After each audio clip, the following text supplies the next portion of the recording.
Naiz eta oraindik heltzear egongo diren batzuek hasi egingo gara. Euskaltzainguru jauna, Erramun Osa laguna eta gaurko moderatzaile izango duguna, Juantxu Madariaga, Islari eta jaun Andreak, egun on guztioi. Egun on eta ondo etorriak izan zaiteze Sabino Arana Fundazioaren egoitza honetara. Ondo etorriak Euskaldunok izan genduan lehendakariaren izena daroan areto honetara. Jose Antonio Agirre eta Lekube aretora, hain zuzen. Ondo etorriak gure mintegira, sarritan edo behin partaide izan zarienoi eta zelanez, ondo etorri berezia bere, eta guztiz abegikorra gaur lehen aldiz gure artean zagozienoi, jakin egizue, behar bada, Juantxube lehenengo aldiz, egongo da, areto honetan, jakin egizue, benetan, bihotzez dinotzuet gainera, zuen etxean zagoziela. Beti da post iturri mintegi bat antolatzea guretzat, eta mintegi horren antolaketa burutzea, baina gaurko kasuan, are gehiago post iturri. Batetik 3 erakundek bat egin dugulako gaurko jardunaldi hau antolatzeran. Euskaltzaindia, Zuzenbidearen Euskal Akademia eta Sabino Arana Fundazioa. Herri txiki bat gara jakina, badakigu ondo. Baina txikia izanik ben, badoguz lanabezak eta aukerak mundu globalizatu honetan gure tokia izateko. Eta horren artean bat, berezia eta 100% zalantzabari gure esku dagoena, eta hori da elkarlana. Posa beraz, gaurko saio hau elkarlanaren fruitua dalako. Eta posa beren, edukiaren gandik, euskera bai dugu gaurko saio honen ardatz, eta euskera bai dugu bere, saio hau antolatu dugun 3 erakundeen arima. Euskera, gure izanari lotuta baitago. Euskera, Foru Aldundien ibilbidean dino gaurko mintegiaren izenburuak. Ziur naz, neu, ibilbide luze horretan argi ilunak izan direla. Politikak, aukerak, jarrerak, ez direla beti bardinak izan.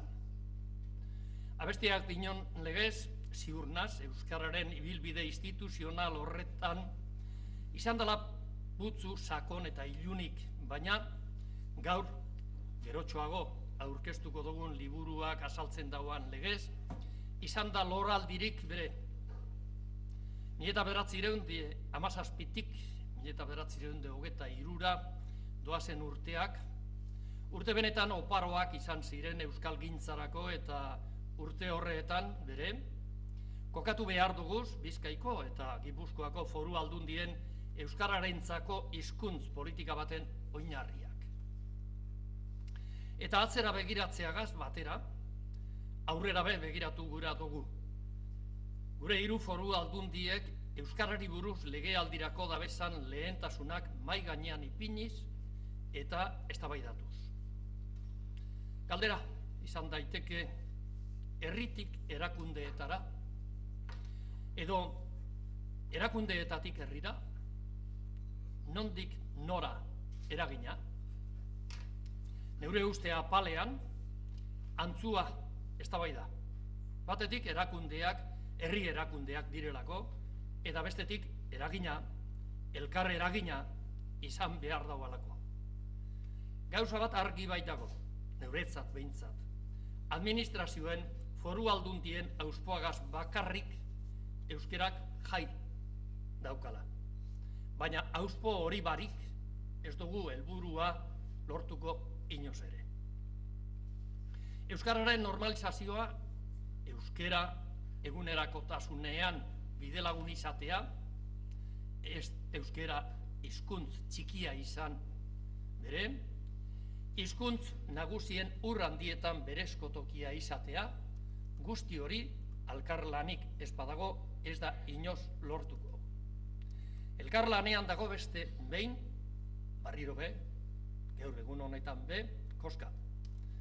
Pasadan astean Bizkaiko Foru Aldundiak Akobaren txantxangorriaren kanpaina aurkeztu eban Euskalduna Jauregian.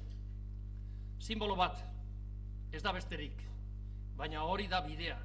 Euskal erakunde guztiak bat eginik, erakundeak eta gizarte eragileak bat eginik, erakundeak, gizarte eragileak eta herritarrak bat eginik. Gaurko mintegi hau, bere, izan daitela euskararen normalizazioaren bide horretan urratz naiz eta txikia.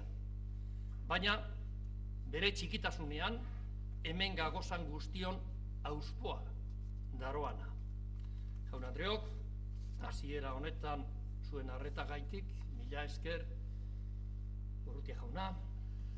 Mila esker, Juan Maria Atutxa dizkidea eta Sabino Arana Fundazioaren burua.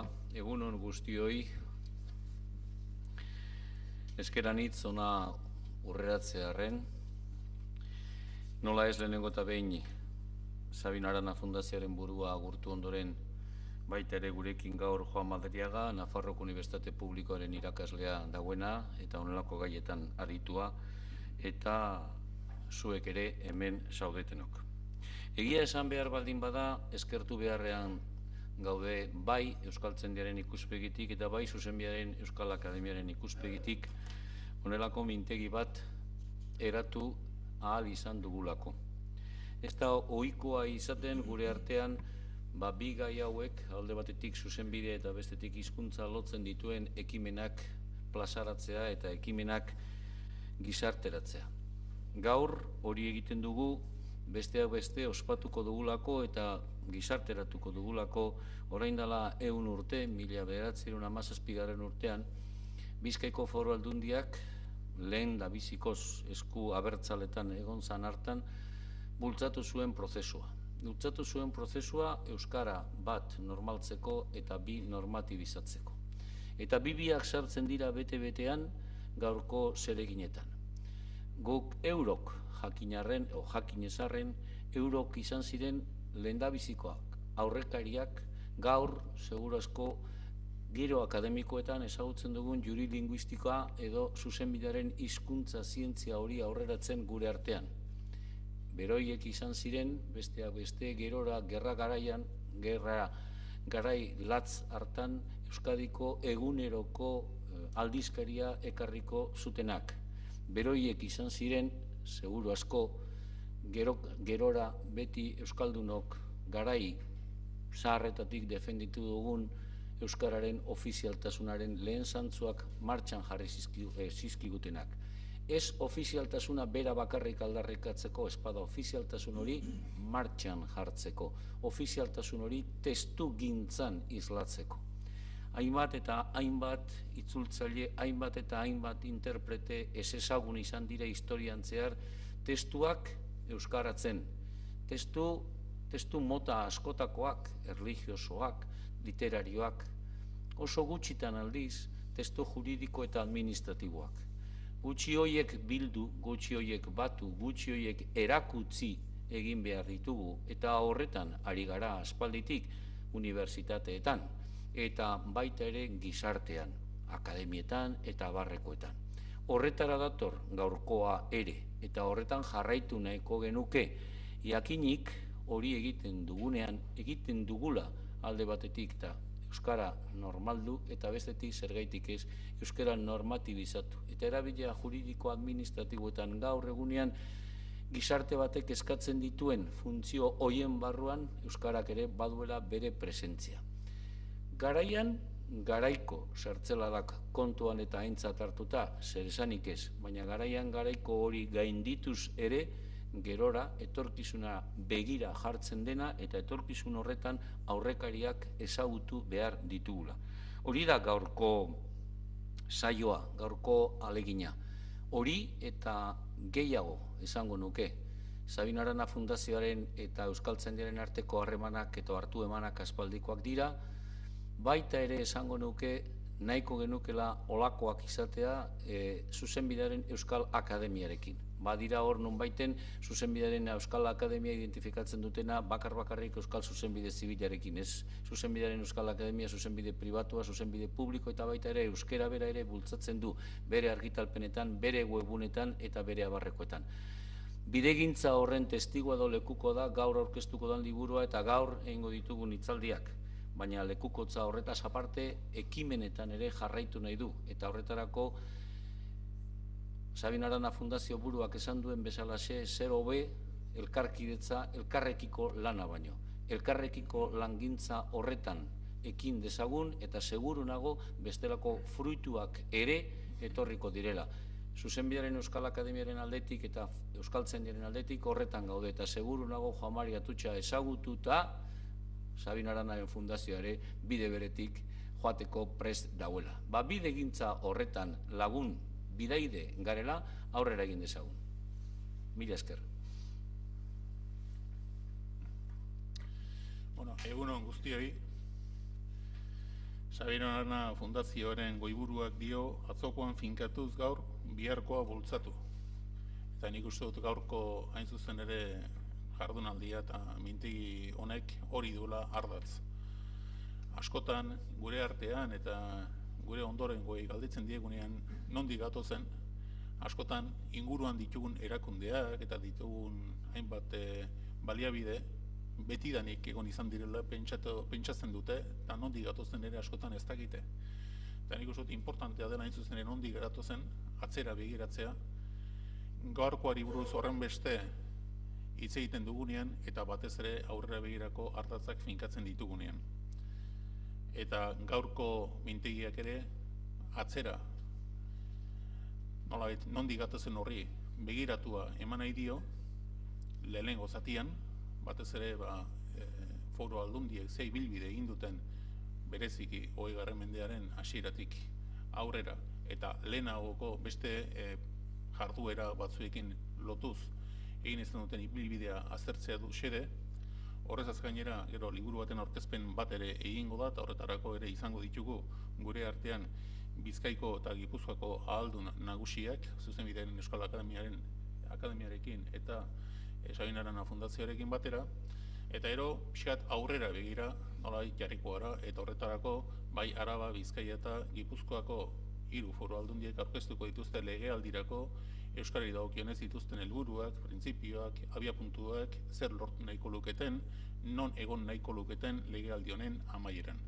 Piskat, panoramika horrekin, hainbatetan bakoitzak bere lurraldean izaten ditu, bere lurraldean zer egiten den edo horren berri, eta gutxitan izaten dugu halako panoramika zabalago bat lurralde diferentetan, lurralde bakoitzeko errealitatetik abiatuta, zer den hain zuzen ere egin nahi dena eta zergatik egin nahi den. Gehiago ez noa luzatzen, niri tokatzen zait gaurko saioa bideratzea, beste nire eskuin aldean, baina eskuin aldean nolabait esatearen, Juan Madariaga orbea daukat, euskalduna da bera, gero berak bere hitzaldia emango dut eta bere aurkezpena egingo dut. Juan Madariaga filosofia eta letretan lizentziatu zen Madrilgo Unibertsitate Konplutensean eta historiako doktoretza eskuratu zuen Euskal Herriko Unibertsitatean. 1976tik 2002 Bergarako Unedi atxikitako ikastegian eritu zen irakasle eta bertako zuzendaria ere izan zen, 85 urteen artean. 2000 urtetik aurrera berriz, historia garaikideko irakasle titularra dugu Nafarroko Unibertsitate Publikoan. Eusko ikaskuntzak antolatutako kurso de estudios basko jakinet, geroago Eusko ikastegien unibertsitate espezialista deitutako graduondokoa izeneko ikastaroaren irakasle eta zuzendaria izan zen. Azkenik, aipatu behar dugu UPNak antolatutako kulturaren kudeaketa tokiko esparruan izeneko ikastaroaren zuzendari izan zela 2010, 2011 eta 2011-2012 ikasturteetan. Aditua da historia sozial, historia kultural eta pentsaeraren historian. Zehatzago esan da, beste askoren artean ondoko gaiak jorratu ditu. Udal antolaera, herriotasuna, heriotzaren aurreko jarrera edo hizkuntzaren zeregina Euskal Herritaren gizarte imaginarioan, eta hainbat ikerketa proiektutan parte hartu du. zenbait doktoretza tesi zuzendu eta ikastaro, jardunaldi eta irakaskuntza ziklo anitz antolatu ditu herri erakundeentzat. Madariak berak 6 liburu argitaratu ditu, han ezkero ja beste baten bat ere badago. Horiez gain 17 liburu kaleratu ditu beste idazle batzuekin elkarlanean eta 40 artikuluren egilea da. Berari eman diogun gaia, el euskara en la vida institucional de los vascos, una visión global desde la historia. Juan Madariaga dizkidea zut duzu. Eskerrik asko. Bai, eskerrik asko.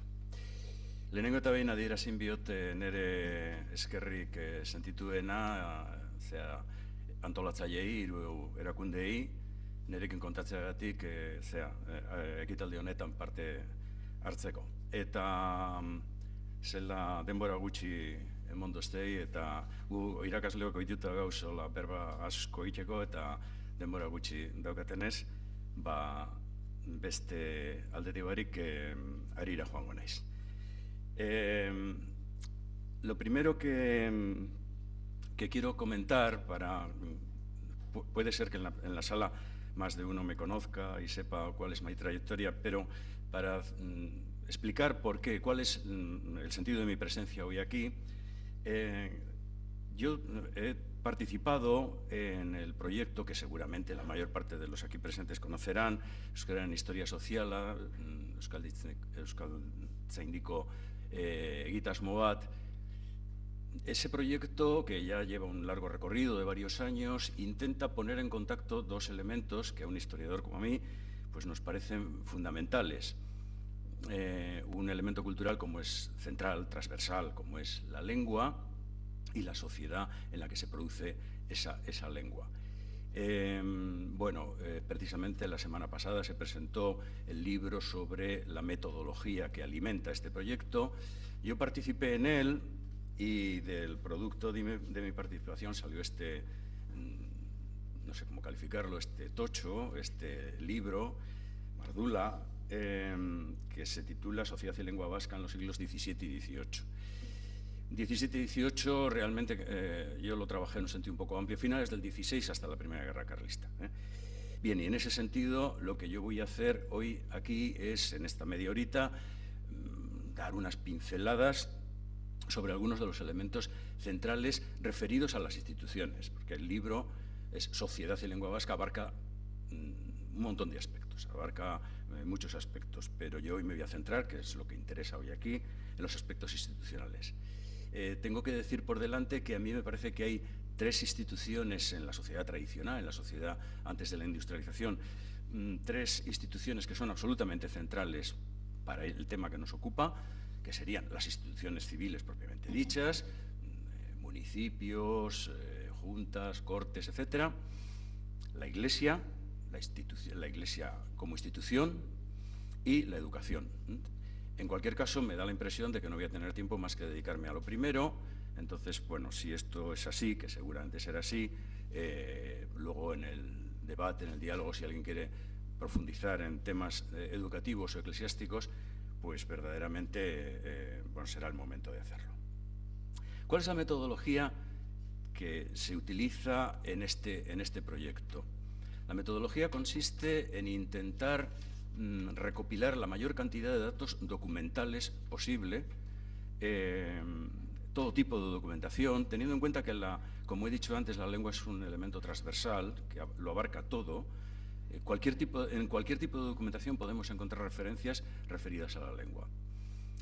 Para que cuando hagamos una valoración de cada temática, pongamos por caso, pues no sé, el anillo en las escuelas, la prohibición tradicional durante un determinado tiempo en las escuelas, de forma generalizada por lo menos, de hablar euskera. Y no solamente la prohibición, sino la persecución, el castigo, en algunos casos con castigos verdaderamente duros. Sabemos que esto era así en prácticamente todo el país, sabemos que esto era así en toda Europa, en todas aquellas comunidades que tenían lenguas minorizadas. Lo que intentamos es recoger la mayor cantidad posible de documentos, de referencias, para podernos hacer una idea de cuál es la evolución diacrónica de este fenómeno. Cuándo empieza, cuándo acaba, qué puntos altos y bajos tiene, en función de qué relaciones de fuerza con las instituciones o con la política del momento se produce una mayor o menor presencia en este ámbito concreto. Bueno, eso sería un poco el planteamiento del estilo de trabajo de la metodología. Una vez recogidos toda esa gran cantidad de documentación, toda la más posible, bueno, tengo que aclarar que, claro, yo hice un trabajo un poco de francotirador, yo solo. Esto realmente sería cuestión de hacer trabajos de equipo y trabajos con mucha más enjundia. Yo simplemente he llegado hasta donde he podido, un trabajo que duró aproximadamente 2 años nada más, ¿eh? Bueno, como digo, una vez recopilados todos ese tipo de documentos, lo agrupamos por temas. A grandes rasgos comento algunos de los temas que se abordaban en el libro: las instituciones laicas, la Iglesia, las instituciones educativas, la sanidad, los mediadores lingüísticos, el asunto de la mediación lingüística, muy interesante, elementos condicionantes para el uso, la difusión de la lengua, el género, el carácter urbano-rural, etcétera. Los textos no literarios, versificación, etcétera, los marginados, brujería, gitanos, etcétera, la lengua como identidad, la geografía y demografía de los vascos, es decir, cómo se reparte, luego volveré seguramente sobre ello. Bueno, este es un poco el panorama. En cualquier caso, una cosa que ya quería adelantar es que una de las primeras impresiones que yo tuve cuando terminé el trabajo, yo empecé a recoger cosas que estaban publicadas, muchísimas cosas estaban publicadas, y otras que yo había investigado o que yo detecté en los archivos, y me encontré con una descompensación territorial bastante notable. La mayor parte de las referencias se referían a Navarra y por ejemplo, las referencias sobre Vizcaya eran muy escasas, Álava también bastante, Guipúzcoa algo más, Iparralde bastante poco. Bueno, ¿qué pasaba? Que la mayor conflictividad estaba en Navarra y el resto no había conflictividad, porque, hay que adelantarlo, la mayor parte de los documentos son documentos que surgen de la conflictividad, son procesos normalmente, ¿eh? Cuando hay un problema, surge un pleito, surge un proceso, y entonces esto llega a la documentación. Cuando no pasa nada, normalmente no se genera documentación. Bien, como digo, ¿qué sucedía? Que la mayor parte de la conflictividad estaba en Navarra. Pues seguramente no, sobre todo porque sabemos que el proceso lingüístico en Álava y en Navarra fue bastante parecido, y sin embargo de Álava tenemos muy pocas referencias y de Navarra tenemos muchas. Hay que tener en cuenta, naturalmente, que la mayor parte de los vascohablantes del antiguo régimen eran navarros. Claro, si lo vemos de forma distorsionada con criterios actuales, pero con los criterios del siglo XVII, del siglo XVIII, la mayor parte de la población estaba en Navarra y la mayor parte de la población vascohablante estaba en Navarra, y por lo tanto es normal que surja más documentación en Navarra. Pero no es solo esto. Fundamentalmente yo creo que el problema se debe a la poca investigación que ha habido en otros territorios. En Navarra ha habido más investigación al respecto. Ha habido más investigadores sensibles que se han preocupado de investigar sobre la lengua en archivos. Jimeno Jurío, Satrústegui, etcétera, etcétera, y Garay, y un largo etcétera. Mientras que en otros territorios, por los motivos que sean, pues no ha habido esa sensibilidad, y entonces nos encontramos con decenas y decenas de documentos publicados referentes a Navarra, y ya digo, el caso de Vizcaya, por ejemplo, es bastante sorprendente lo poco que he encontrado.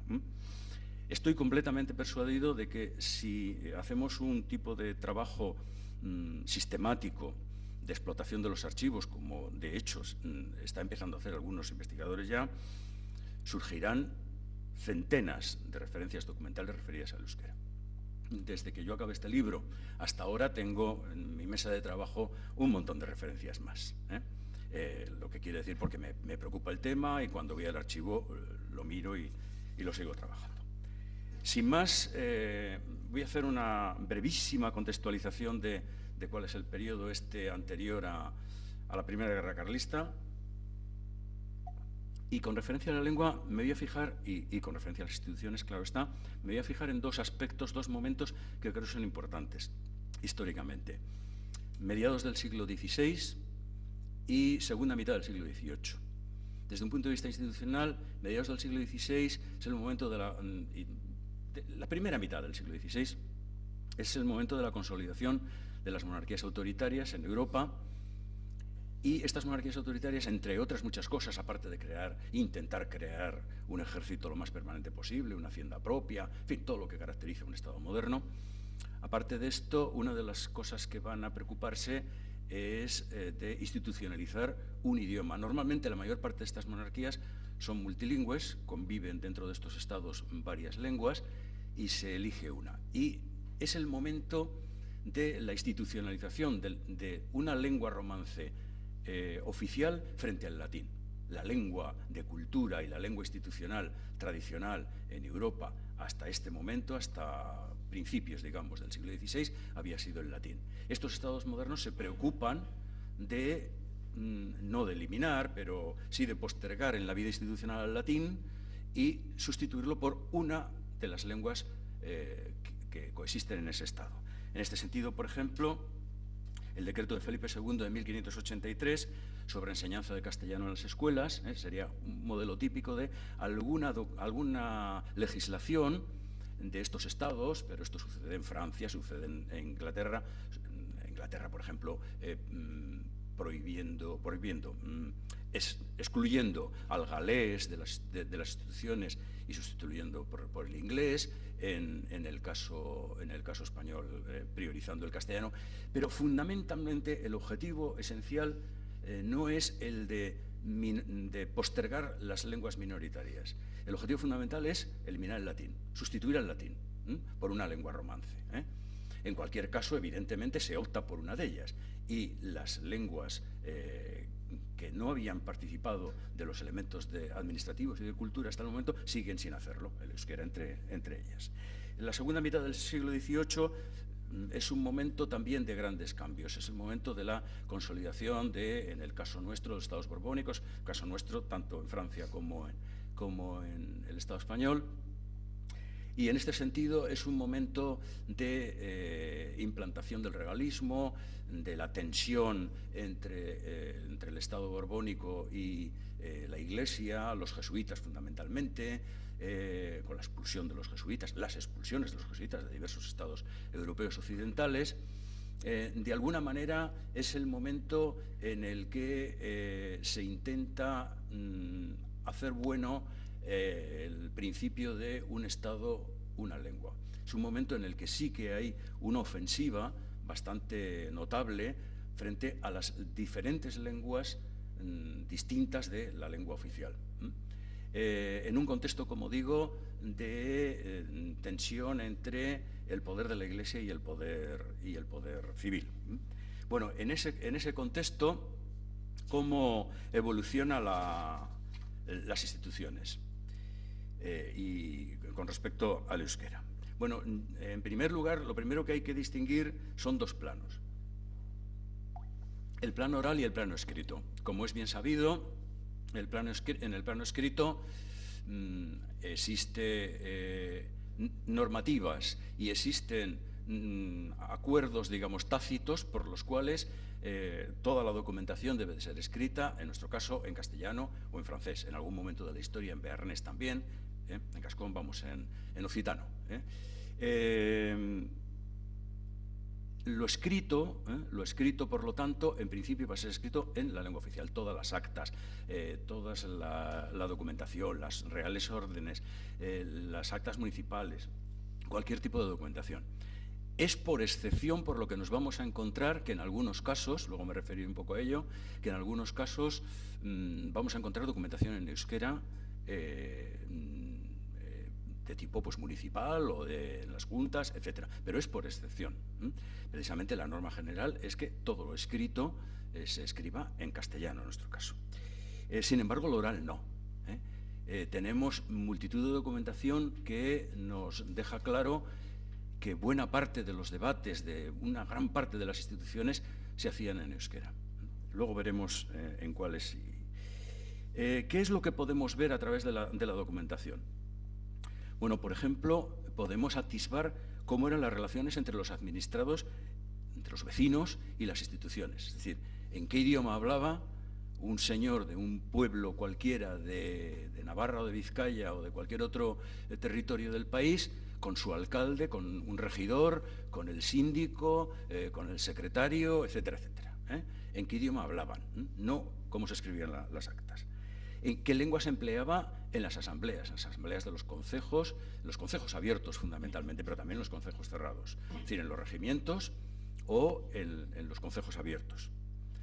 ¿En qué lengua se recogían las actas, resoluciones, mandatos, etcétera, etcétera, las excepciones, lo que antes comentaba? ¿En qué lengua se impartía la justicia en sus diferentes niveles?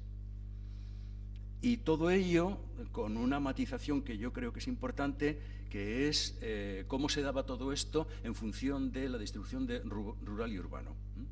¿Qué sucedía en el mundo rural y qué sucedía en el mundo urbano? Este es un poco el planteamiento que yo me hice cuando abordé este asunto. ¿Cuál era la lengua que se utilizaba, por ejemplo? Vamos a empezar por lo más básico, por los ayuntamientos y concejos.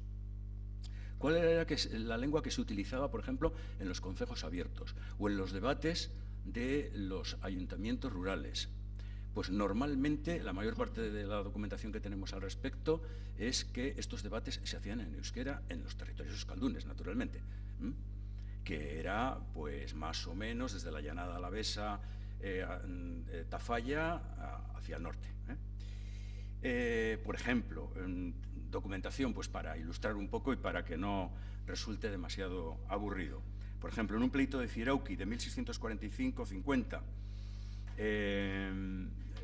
bueno, uno de los testigos, bueno, hay que pasarlo por la criba, las testificaciones de este tipo de testigos, porque eran testigos interesados, ¿no? Unos cargando la mano en unos aspectos y otros en la otra. Pero en cualquier caso, dice, por ejemplo, el cura de San Román, dice: también puedo decir, por cierto, y sin duda alguna, que cuando los dichos vecinos tienen su junta en concejo, conforme su costumbre, siempre se propone y habla en el vascuence y no en romance, por ser, como dicho deja, la lengua natural de esta villa.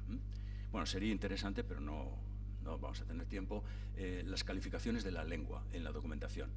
Lengua vulgar, lengua natural, lengua propia, en fin, hay una serie. Aquí la califica de lengua natural. Documentación de este tipo tenemos mucha. Sin embargo, también tenemos documentación de que en grandes villas y sobre todo en los concejos cerrados, pues yo qué sé, en Orduña, en Bilbao, en las grandes villas, en Iruña, etcétera, los concejos, en las reuniones sobre todo de los regimientos, se hacían en castellano, lo cual luego traía algunas consecuencias, que era que buena parte de los asistentes no entendían lo que allí se estaba hablando. Un asunto interesante es que como la documentación real, la documentación general, la documentación de juntas, la documentación de cortes, etcétera, se redactaba en romance, cuando se mandaba esta documentación a un pequeño ayuntamiento cuyas reuniones, como digo, eran en euskera, pero llegaba una documentación, había que leerla, y para que el general conocimiento, bien porque había que darla a conocer, o bien porque había que cumplirla, que era la mayor parte de los casos, y evidentemente la mayor parte de los asistentes eran monolingües en euskera y no entendían una sola palabra de lo que allí decía aquella real orden, o aquel mandato, o aquel decreto. ¿Qué es lo que había que hacer? Bueno, pues ahí hay una de esas labores de intermediación a las que antes he hecho alusión, y era que había que traducir. Normalmente, y esto es muy interesante, en la documentación, cuando por algún motivo el testigo, el oyente, el vecino es monolingüe en euskera y hay que darle a conocer una documentación en castellano, por ejemplo, un acta, es decir, un vecino va a donde el escribano, donde el notario, a hacer, yo qué sé, una donación, una compraventa o cualquier otro tipo de documentación. Lo hacen en euskera, naturalmente el notario es bilingüe y entre ellos le dice: mire, pues yo quiero comprar esto, quiero donar esto, quiero hacer esto, tal, lo hacen en euskera. Pero cuando llega la hora de hacer la escritura se hace en castellano. Y cuando se hace el castellano, entonces, como la tiene que firmar, le tiene que traducir. El notario le tiene que traducir y decirle: mira, lo que pone en la escritura es esto, porque si se la lee en castellano es absolutamente inútil. Y entonces esto en la documentación normalmente suele aparecer como: y le di a entender en su lengua natural o en su lengua vulgar vascongada el tenor o el contenido de este documento y entendiéndolo lo firmó o no lo firmó, que es la mayor parte de los casos, no lo firmó porque no sabía leer y escribir y en su nombre lo firmó un testigo. Esa es la retahíla. Pues ustedes que a veces omiten lo de que se lo di a entender en su lengua natural vascongada o en su lengua vascongada y solamente ponen se lo di a entender. Pero esto es muy importante porque cuando se le dice a un testigo que tiene que firmar un documento, se lo di a entender, quiere decir que se lo tradujo. Esto nos va a permitir algo muy interesante, que es acercarnos al porcentaje de monolingües que había. Luego volveré sobre ello porque es muy, muy interesante. Bien, pues por ejemplo, una cosa de Roncari de 1623, el Consejo Real dicta una sentencia, se reúnen los vecinos y a mayor cumplimiento su tenor de ellas, de las sentencias, les declaré en vascuence que es su propia lengua, dice el secretario. Y por ello, oído y comprendido su tenor, según dijeron, respondieron que cumplirían, etcétera, etcétera, etcétera. Había que traducir. El tema de la justicia en primera instancia, la justicia del alcalde. La justicia en los territorios euskaldunes, oralmente, de nuevo, tenemos gran cantidad de documentación que se hacía en euskera. Es decir, que si el testificante era monolingüe en euskera sobre todo, evidentemente el alcalde se dirigía y los testigos, etcétera, se dirigían a él en euskera. Tengo, por ejemplo, aquí una pequeña referencia. En 1649 hay un lío de un robo de yeguas entre Echarri, Baraibar y Gorriti en Navarra y el alcalde que lleva el pleito, evidentemente en el acta se escritura en castellano. Frecuentemente lo que encontramos es que a veces el secretario dice y el testigo dijo tal, en euskera, que quiere decir en romance y traduce. O a veces lo pone directamente traducido en romance. O a veces lo deja solo en euskera. Depende de lo trabajador que fuera el notario. Bien. Eso pasa en todos los colectivos. Tú no habías nacido.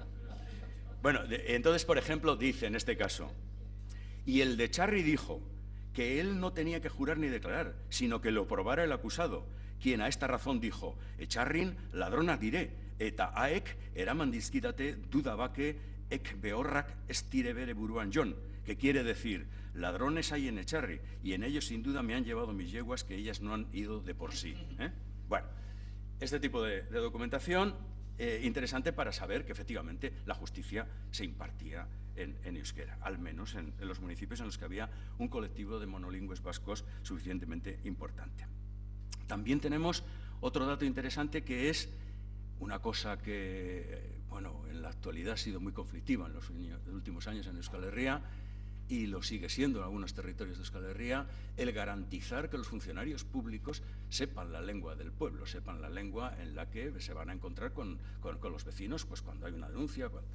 En este sentido, la mayor parte de las instituciones, desde luego locales, intentaban garantizar que los funcionarios públicos supieran, en los territorios vascos por lo menos, supieran el euskera. Por ejemplo, un documento de Tafalla de 1744, al nombrar el ayuntamiento el suministrador de tocino, un cargo público, del ayuntamiento, que tenía trato naturalmente con gente, con ganaderos fundamentalmente, ganaderos que eran en Tafalla todavía a mediados del siglo XVIII, eran en su mayor parte monolingües, pues se dice, dijo su señoría que con motivo de que acaba el arriendo del tocino para el día de San Andrés es preciso nombrar administrador que corra con el dicho abasto, para que en este caso en ningún caso falte, y reconociendo que Juan de Orella es persona de mucha justificación, vascongado. Cuando se dice vascongado en la documentación, quiere decir normalmente que es euskaldún y frecuentemente que es monolingüe.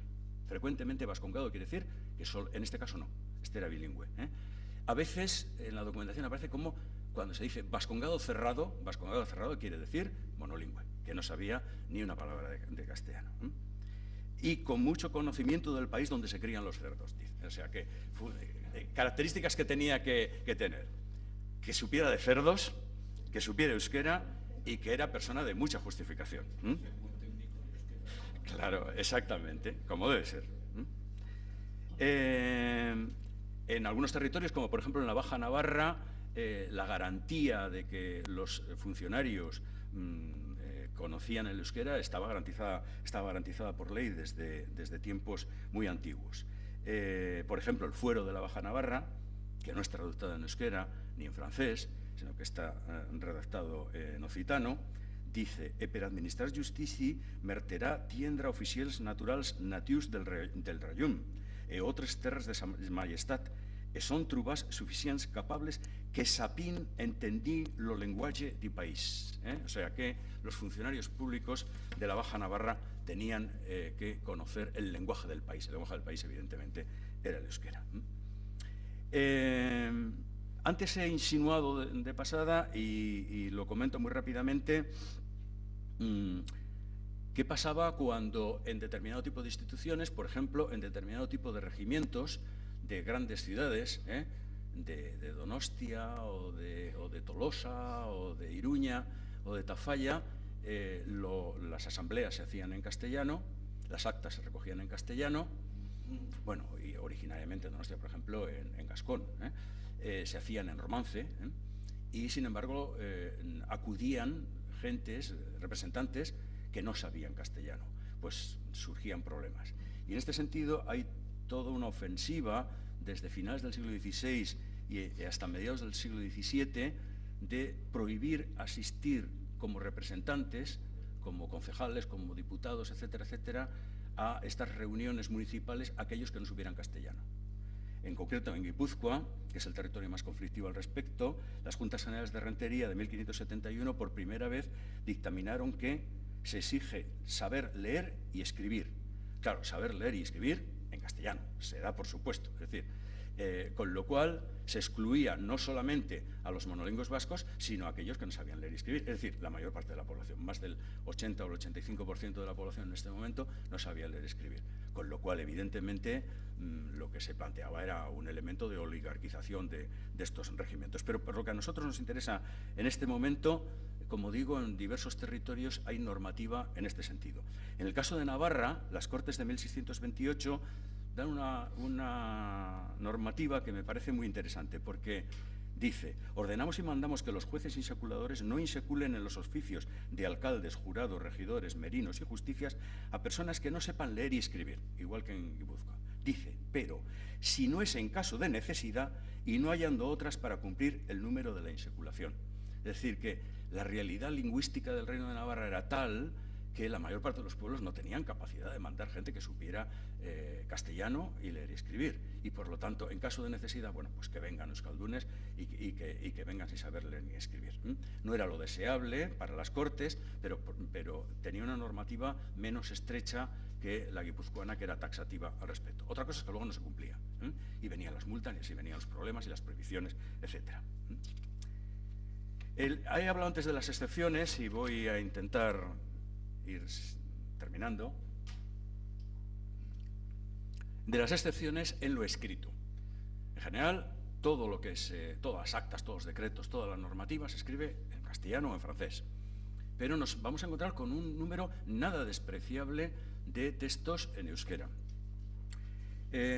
Algunos simplemente son, pues por ejemplo, ordenanzas, normativa en general, municipal. Son textos traducidos, hay algún original, pero la mayor parte son traducidos, que en algún caso concreto, cuando se quería verdaderamente llegar hasta la gente, no bastaba con traducirlo oralmente, sino que se quería tener constancia escrita, y se traducen, y tenemos unos cuantos, y en algunos casos son originales. Tenemos otro tipo de documentación de gente que se pone en contacto con el ayuntamiento, es monolingüe en euskera, y entonces pues no tiene otro remedio que, si quiere, sabe escribir y escribe en euskera, y el ayuntamiento le responde en euskera. Algunos casos muy raros, pero hay alguna cosa de este tipo. Y sobre todo lo que tenemos es mucha correspondencia, tenemos cartas, tenemos mucha correspondencia en euskera entre diferentes ayuntamientos. Sobre todo, el 90 y muchos % es entre ayuntamientos de Iparralde y Hegoalde, que, claro, el de Iparralde sabían euskera y francés, y el de Egualde castellano y euskera, pero los de Egualde no sabían francés, los de Iparralde no sabían castellano, y entonces, ¿qué hacían? Pues escribirse en euskera, naturalmente. Y en algún caso lo llegan a decir, por ejemplo, en 1616, Gabriel Echart, el procurador general de Maule, le escribe al alcalde de Roncari y le dice: Jauna, zerenzuk espaitazu frantses lenjoa jerik endelgatzen, eta nik espaitakit eskribatzen espainolez, haren kausaz euskaraz eskribaturen dut gutun aur. Esperantzaz, placer harturen duzula, gure lenguaje naturalaz. De nuevo, el euskera como lenguaje natural. En cuanto a la administración de las juntas cortes de los territorios, la administración de los territorios, pues por ejemplo el Reino de Navarra, evidentemente, toda la administración sustituye muy pronto no ya al latín, sino al romance navarro, algunos llaman navarro-aragonés, el romance navarro lo elimina y lo sustituye por el castellano de forma bastante temprana. Es decir, la introducción de la nueva... no me voy a meter. Sustituye el castellano por el castellano. En este sentido, lo que nos vamos a encontrar es en las juntas en general, en las cortes en general, el lenguaje que se utiliza para los debates y, por supuesto, para los escritos es el castellano. Y esto genera lo mismo que había pasado con los ayuntamientos, la prohibición expresa de que no acudan junteros, que acudan representantes de los pueblos que no sepan la lengua castellana. Aquí sí que, aparte de leer y escribir, por supuesto, la lengua castellana. En este sentido, las Juntas Generales de Álava de 1682 aprobaron un decreto en este sentido, en fin, las ordenanzas de Guipúzcoa de 1529. El caso que mejor conocemos, ahí de nuevo, antes he hablado del interés de los investigadores. El caso de Vizcaya lo conocemos muy bien.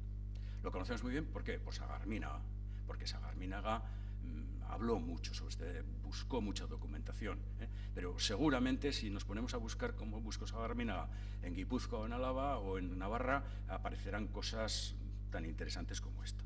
En este sentido, el caso de Vizcaya lo conocemos bien, las prohibiciones a lo largo del siglo XVII de que acudieran junteros que no supieran castellano, prohibiciones que acaban en multas, que acaban en prohibición de que acudan. Los pueblos, en la mayor parte de los pueblos, no tenían, había pueblos en los que no tenían a nadie que supiera castellano, no es que no les quedaba otra, a pesar de que también aquí hay un proceso de oligarquización muy importante y los junteros normalmente eran gentes, lo que se decía en la época, en el lenguaje de la época, abonados, es decir, gente de cierto nivel, propietarios, por supuesto, que eran bilingües. A pesar de esto, había pueblos que no tenían prácticamente ningún bilingüe para mandar y los mandaban. Tenemos multitud de casos, bueno, ya no quiero extenderme mucho más. Es un proceso muy interesante porque a principios del siglo XVIII empieza, ya no se prohíbe, no aparece ninguna prohibición, y lo que aparece en las juntas de Vizcaya es que hay junteros que siguen sin saber ni una palabra de castellano y que en algunos momentos, claro, como además el corregidor y las instituciones estatales, los representantes de las instituciones estatales solo hablaban castellano, pues evidentemente pues el corregidor empezaba a hablar en castellano y había algún asunto importante y había la mitad, un porcentaje muy importante de los junteros que no estaban enterando de nada. Y entonces empiezan las traducciones. Y a partir de 1704 por ahí empezamos a ver documentación en la cual se elige entre de los que están allí, de los propios junteros, es decir, fulanito de tal, usted que es bilingüe, por favor, traduzca, para los que no saben castellano, traduzca, y traduce en aquel momento de viva voz. Y hay un momento pues que va más o menos de inicios del 18 hasta mediados del 18 en la que tenemos un montón de documentación en este sentido, se traduce oralmente. Pero es que en la segunda mitad del 18 empezamos a ver que incluso se traduce por escrito. Y hay todo un proceso interesantísimo en las Juntas Generales en Vizcaya de traducción de textos legales para el conocimiento, lo que quiere decir que evidentemente todavía un porcentaje bastante notable de entre los junteros no sabían una palabra de castellano. Y esto me lleva, y voy a cerrar ya aquí, a una reflexión que antes he insinuado y que ahora quiero acabar con ella. El tema de los monolingües. ¿De qué depende de que en un regimiento, en un concejo abierto, en una asamblea, en lo que sea, en un ámbito concreto, se hable en euskera en castellano? Del porcentaje de monolingües. Normalmente, y esto se ve muy bien en Navarra, normalmente cuando una gran parte, la mayoría un porcentaje importante de la población es bilingüe, por lo menos son capaces de entender mínimamente el castellano, los debates son en castellano. Se va pasando poco a poco. Tenemos pleitos en este sentido en AOIZ, en multitud de sitios, en este sentido en el que, en cuanto que entendían mínimamente la mayor parte de la población, ahora eso sí, ¿qué sucedía en zonas en las que el 70, el 80, el 90, el 100% de la población era monolingüe en euskera? Que en estos siglos esto pasaba en una parte muy importante del país, en muchos pueblos. Pues que evidentemente no quedaba otra que hacer reuniones, asambleas, etcétera, etcétera. Y lo mismo que digo esto, lo digo en el caso eclesiástico. Los nombramientos de curas muy conflictivos a lo largo de todo el antiguo régimen dependían de esto. Si el pueblo se caracterizaba como vascongado, es decir, que la mayor parte de la población era monolingüe en euskera, el cura tenía que ser vascongado por narices, porque tenía que confesar y tenía que predicar, sobre todo tenía que confesar en euskera, porque si no, pues a ver cómo lo hacía. Lo de predicar les daba igual. A veces predicaban en castellano, aunque no se estaba entendiendo de nada ninguno de los concurrentes, pero confesar no les quedaba otra. Era ya bastante fuerte. En este sentido, el porcentaje de monolingües es absolutamente decisivo. Y entonces vemos cómo a mediados del 18, en la segunda mitad del 18, en muchos pueblos empiezan a entrar notarios erdaldunes, curas erdaldunes, funcionarios erdaldunes, en pueblos que habían sido vascongados y ahora se califican como romanzados, que es el término que se suele utilizar en la documentación, pueblos romanzados. ¿Estos pueblos romanzados es que se habían pasado todos a hablar castellano de repente en una generación? No. Lo que pasa es que una parte ya muy importante de la población era bilingüe y entonces ya bastaba eso para que sin ningún tipo de problema se pusieran funcionarios, se pusieran curas, etcétera, etcétera, que fueran solo romanzados, que no supieran euskera. Bueno, pues no tengo más tiempo. Recordar, como os he comentado, que hay otras dos grandes instituciones muy importantes, aparte de estas instituciones civiles, que serían las educativas y sobre todo la eclesiástica. La responsabilidad de la Iglesia en el mantenimiento y en la permanencia, en el mantenimiento y en la pérdida del euskera es radical. Inicialmente en el mantenimiento, porque es la institución que más aporta al euskera, que más trabaja en euskera por escrito y oralmente, sin lugar a dudas, mucho más que las instituciones civiles, pero con gran diferencia. Pero también, en un momento determinado, esta lealtad hacia la lengua se quiebra, empiezan a funcionar, además, muchas veces en función de intereses privados, los eclesiásticos, a renunciar a la lengua y, bueno, es un hecho evidente que en la segunda mitad del siglo XIX y principios del XX hay toda una cartografía de pueblos que tenían cura euskaltzale, se mantiene y se ha mantenido el euskera. Pueblos que tenían curas que les daba igual, se perdió el euskera. Esto, en Sakana, por ejemplo, que es donde yo vivo, es evidente, hasta épocas muy recientes. Vas a Arbizu, y se mantiene el euskera. Y ha tenido una tradición de curas euskaltzales. Y vas al pueblo donde yo vivo, a Ierreta, y ha tenido una tradición de curas carlistas, ferozmente españolistas y, por supuesto, muy contrarios al euskera, y se ha perdido radicalmente el euskera. Bueno, actualmente no, pero se perdió después de la Guerra Civil. En este sentido, bueno, el tema de la Iglesia, si a alguien le interesa, también podemos abordarlo. Y yo ya, honekin bukatzen dut, eta nahi badozue, bueno, badaukagu epe bat, eztabaidatzeko edo komentatzeko edo, nahi dozuenean. Eskerrik asko.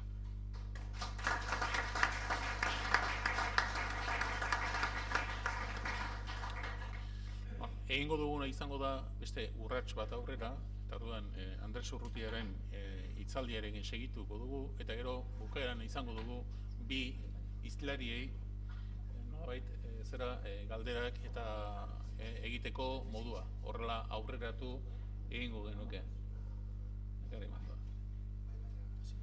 Orduan, lehenengo pixkat aurkeztu egingo dizuet, eta horrela pixkat aurreratzen joango gara, eta horrela bai 18-17 mendeaz eta bar esan dituena kontuan hartuta, eta gero ondoren baita ere Andresek nola 20. mendea izpide hartuko duen, orduan nolabait dena lotzeko modua izango da eta guztiari buruz galderak egiteko aukera izango duzu batari edo besteri, gero izango dugu 10-15 minutuko tartean. Bueno, niri tokatzen zait Andres Urrutia zera aurkeztea, eta ezagite erraza den. Bueno, Bilbon jaioa da, 1954 urtean, Deustuko Unibertsitatean egin zituen zuzenbideko ikasketak eta espezialitate ekonomikoarekin batera. Zuzenbidean doktorea eta notarioei buruzko aipuak egin ditu Juan Madariagak, ezagit onerako edo txarrerako egin dituen. Notario lanean jardun zuen Ondarroan eta gero Bilbon. Euskaltzain osoa da 1987 urtetik eta 2005-etik ona, eta oraindik segitzen du Euskaltzain burua. Deustuko Unibertsitatean irakaslea zuzenbide fakultatean eta zuzenbide zibilean eta foto zuzenbidean. Euskaraz zein gaztelaniaz ematen ditu klaseak. Aldi berean zuzenbidearen Euskal Akademiaren buru ordea ere bada. Beraz, buru berarekin txapel diferenteak ere jazteko aukerak baditu. Eta hainbat argitalpen eta egitasmoren partaide da. Euskalgintzaren inguruan eta horrezaz gainera Hermes aldizkarian ere hainbatetan parte hartu du eta hainbat artikulu idatzi du.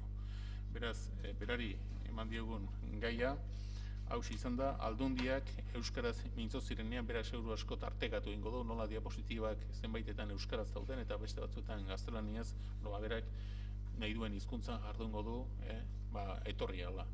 Gizuen notarioak etorri handikoak direla, beraz ikuspegi horretatik ez dut uste arazorik izango denik. Andres, zuk duzu hitza. Mila esker eta ez bakarrik.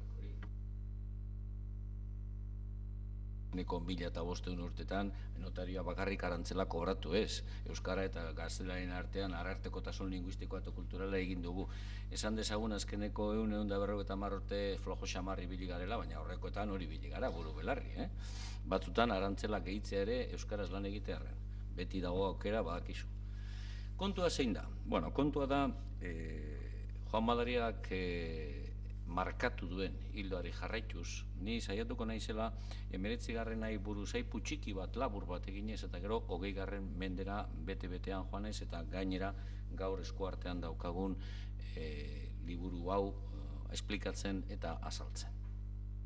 Diré algo en castellano para comentar básicamente dos temas importantes para nosotros. Primero, que este trabajo que hemos realizado es un trabajo en equipo, es un trabajo de un equipo que ha estado constituido por César Gallastegui, también profesor de la Facultad de Derecho de la Universidad de Deusto, y por Arantza Echevarría junto con Andrés Urrutia. Los tres hemos estado, bueno, ya unos años llevamos con este asunto dándole vueltas porque los tres partíamos de una configuración y de una metodología muy clara. No solamente nos interesaba la historia, es decir, no solamente nos interesaba el buscar esas, digamos, esas masas textuales en el ámbito jurídico administrativo en euskera que tuviesen un denominador común y sobre todo que respondiesen primero a una decisión deliberada por parte de un órgano o de una institución jurídica administrativa de utilizar el euskera como lengua de expresión y en segundo lugar, en la medida de lo posible, que fueran textos que proveniesen o que viniesen de una misma mano, es decir, que hubiese una cierta homogeneidad lingüística. Porque una cosa es, efectivamente, que se citen textos o que se hagan traducciones, yo más bien diría interpretaciones, muchas veces orales, traducciones escritas, digamos, de forma puntual o para cada junta, y otra cosa es que se dé un propósito continuado de utilizar el euskera como lengua jurídica y administrativa y a ese propósito continuado se le dote primero de un estatus legal, es decir, de una cobertura legal, y en segundo lugar se le dote de una cobertura lingüística. ¿Por qué? Porque en muchos casos el léxico que se utilizaba en todas esas comunicaciones que nos hablaba Juan antes era un léxico que evidentemente era el del euskera del momento. Aquí los especialistas en diacronía nos podrían decir muchas cosas, pero que a la hora de utilizar por parte sobre todo del mediador lingüístico y cultural su léxico, el que había aprendido en esas universidades a las que había acudido, en Salamanca, por ahí donde le habían hecho bachiller en leyes, tenía francamente problemas y recurría de forma sistemática al léxico, es decir, a saber dentro de esa labor de intermediación lingüística y cultural qué es lo que entendía el administrado en relación a ese escribano o a esa administración que se estaba dirigiendo a él, aunque estuviese utilizando el euskera. Ahí tenemos realmente muchas cosas todavía que investigar y muchas cosas todavía que ver. El enfoque, por lo tanto, es un enfoque jurilingüístico, es un enfoque que pretende juntar o que pretende reunir y coordinar las dos disciplinas, lo que es el ámbito del derecho puro y duro, no tanto la historia de las instituciones, que también es muy interesante, caben dos enfoques, historia de instituciones, historia del derecho. Nosotros hemos ido más bien quizás en este caso, en esta publicación, por lo de la historia de las instituciones, pero nuestro enfoque en general siempre ha sido más jurilingüístico que otra cosa, en el sentido de combinar ambos sistemas, porque siempre hemos visto que en el País Vasco, y no solamente en el País Vasco, también en otros territorios, se produce una dualidad no solo lingüística, sino que también se produce una dualidad jurídica. Vivimos en dos sistemas y tenemos dos lenguas. Y qué casualidad, los dos sistemas jurídicos, el foral y el que nos llegó de fuera, viven todos perfectamente en castellano y, sin embargo, el foral y el que nos llegó de fuera para vivir en euskera tienen algunas dificultades. Bien, dicho esto, sí es cierto que además nuestra ubicación no es exactamente la ubicación del Ancien Régime. Nuestra ubicación es la que surge en el Estado español como consecuencia de la Constitución de 1812. ¡Epa! Contus. Que trae consigo, salvo error, omisión o accidente, que espero no haya ocurrido, que trae consigo algo que es nuevo.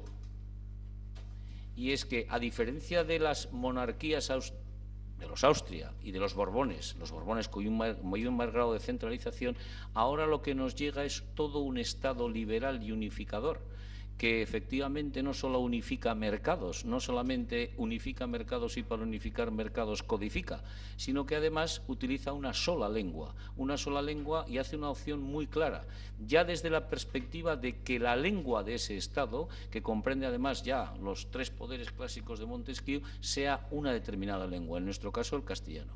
Eso choca frontalmente, y el Código y la Constitución de 1812 choca frontalmente con la realidad foral y lingüística, foral jurídica y lingüística que se da en el País Vasco.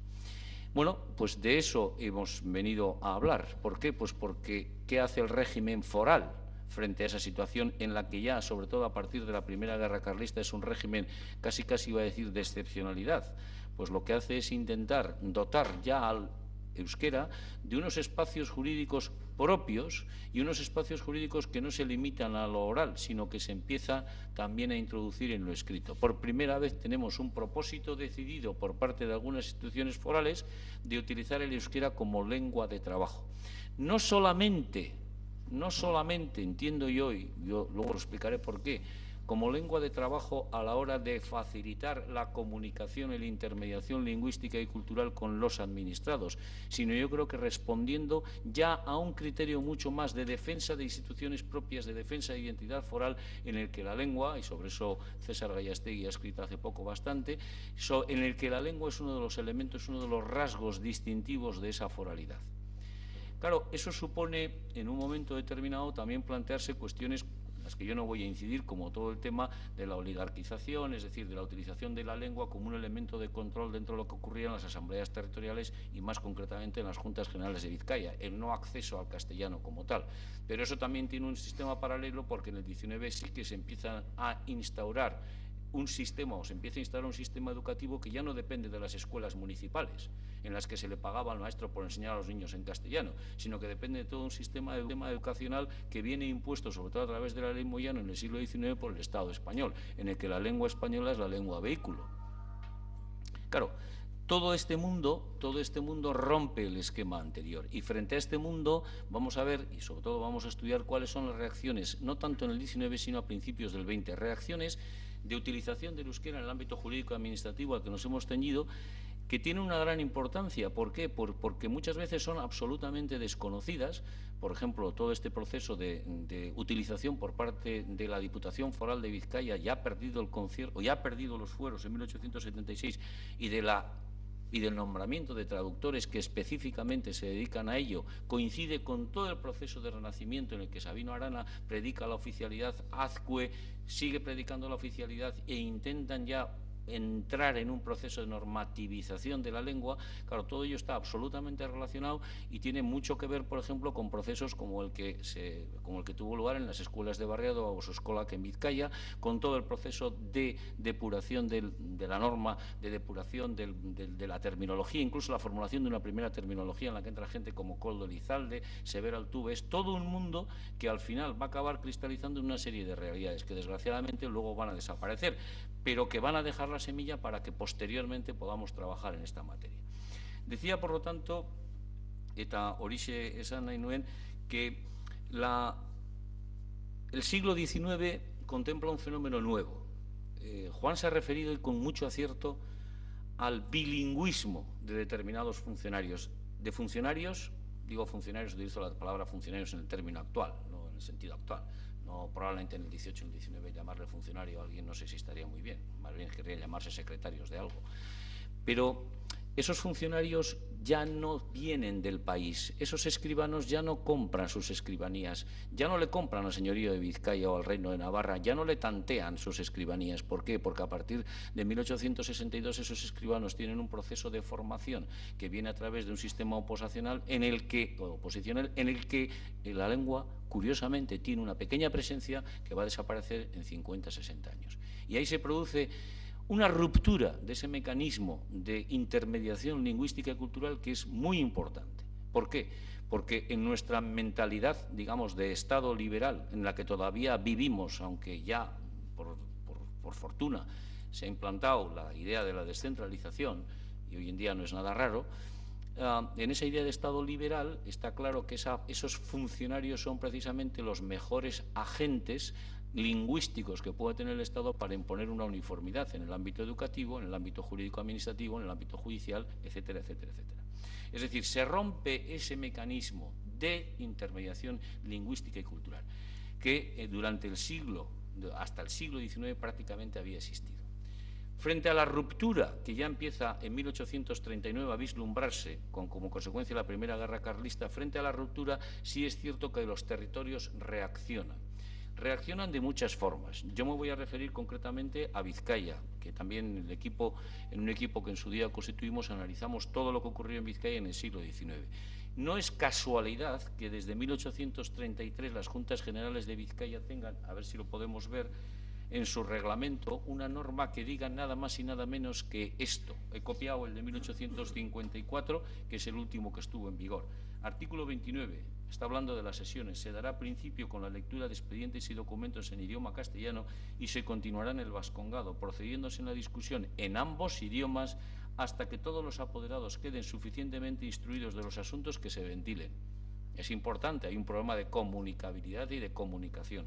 Concluida la discusión del punto en cuestión, se procederá enseguida a la resolución y, pareciendo dudosa la pluralidad por excitación de cualquier apoderado, mandará el señor presidente proceder a la votación y poner por escrito en idioma castellano y vascongado las proposiciones y preguntas sobre las que ha de recaer. Es decir, las Juntas Generales de Vizcaya se plantean un doble marco de actuación. Primero, desde el punto de vista de estatus, le dan un estatus al euskera como lengua oficial juntamente con el castellano. Se puede utilizar en las juntas y además no hay ningún problema. Segundo, ¿qué ocurre cara a la simultaneidad en la utilización oral? Se nombran intérpretes. ¿Eran intérpretes especializados? No.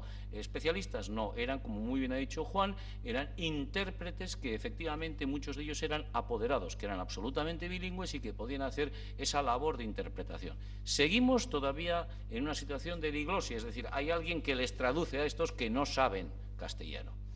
Pero además de eso, las Juntas Generales toman una decisión, las Juntas Generales de Vizcaya toman una decisión, yo no conozco, probablemente Juan igual en Navarra conoce algún otro supuesto de este tipo, que es traducir sistemáticamente esos textos al castellano, al euskera, y publicarlos. ¿Y qué publica y qué traduce? Traduce diversos informes y sobre todo el discurso del corregidor, que es el que trae el mensaje del rey que viene de Madrid y que les dice a todos al principio de las juntas qué es lo que hay que hacer ese año. Y la traducción, ¿a quién se la encomienda? No a un intérprete que actúa de forma oral. La traducción se la encomiendan nada más y nada menos que a José Antonio Uriarte, absolutamente conocido en el ámbito de la literatura, en el ámbito de las letras vascas, y que es uno de los precursores, uno de los creadores, juntamente con Moguel, etcétera, aquí de Arrigorriaga, era un fraile franciscano, del euskera vizcaíno que se constituía como dialecto escrito. Estamos prácticamente en la época en la que Moguel está escribiendo el Pero Abarca. Pero Abarca probablemente se escribió algo antes. José Antonio Uriarte está traduciendo ya por encargo de las juntas, y lo hace durante muchísimos años, una serie de textos al euskera, cuya edición ya hicimos, y además los traduce en vizcaíno clásico. No utiliza curiosamente el diccionario de Larramendi, que era un diccionario que estaba pensado, bueno, era un diccionario apologético, pero un diccionario que podía haber utilizado como tal. No, utiliza mucho más los vocabularios de Añíbarro y la creación propia y la cosecha propia desde el punto de vista del vizcaíno literario que un diccionario como Larramendi, que le resulta mucho más extraño desde el punto de vista de la terminología, mucho más neológico, y que él, en definitiva, no hace la opción por la utilización. Curiosamente, el diccionario de Larramendi, que está muy relacionado con el primer diccionario de autoridades de la lengua española, en el diccionario de autoridades de la lengua española, entre los textos despojados, está el fuero de Vizcaya. En el diccionario de Larramendi, las referencias forales, ya las estudiamos en su momento, son absolutamente escasas, curiosamente, desde el punto de vista de terminología foral. A pesar de que una y otra vvez, Larramendi, posteriormente a Esquivel, una y otra vez están empeñados en recuperar lo que era la terminología foral desde el punto de vista del euskera para poder ponerla en funcionamiento, poder utilizar textos, etc. Este es el panorama en 1876. En 1876 es cierto que los fueros, como tal, se dice, desaparecen. No, lo que ocurre es en Vizcaya que mano militar y estaban reunidos ahí en la plaza Unamuno, y no precisamente para tomarse unas birras un fin de semana, y el gobernador militar les dice, o salen ustedes o les saco. Vale, se van, el gobernador militar les ayuda a que salgan en el viejo instituto de enseñanza, y lo que está absolutamente claro es que a partir de ese momento pasamos a un régimen en un año de concierto económico, que es una autonomía administrativa, ya no hay juntas generales en Vizcaya, y el único argumento o el único organismo administrativo que tenemos vivo es la Diputación Foral de Vizcaya, pero que es una diputación foral, entre comillas, un organismo administrativo con algunas especialidades por razón de concierto económico, y que tiene una labor muy importante de tutela, digamos, de los ayuntamientos. Eta hor dago koska. 1876 urtetik aurrera, batzar nagusiak desagertu dira, Bizkaiko Foru Aldundia hortxe dago, eta Bizkaiko Foru Aldundiak, behin eta berriro, Joanek esplikatu duen bezalaxe, baditu bere deialdiak, baditu bere konbokatoriak, hango medikua, bestea sekretario eta bar, eta horren euskera eskatzen da, Elantxo bera joateko, zein Bermeora joateko.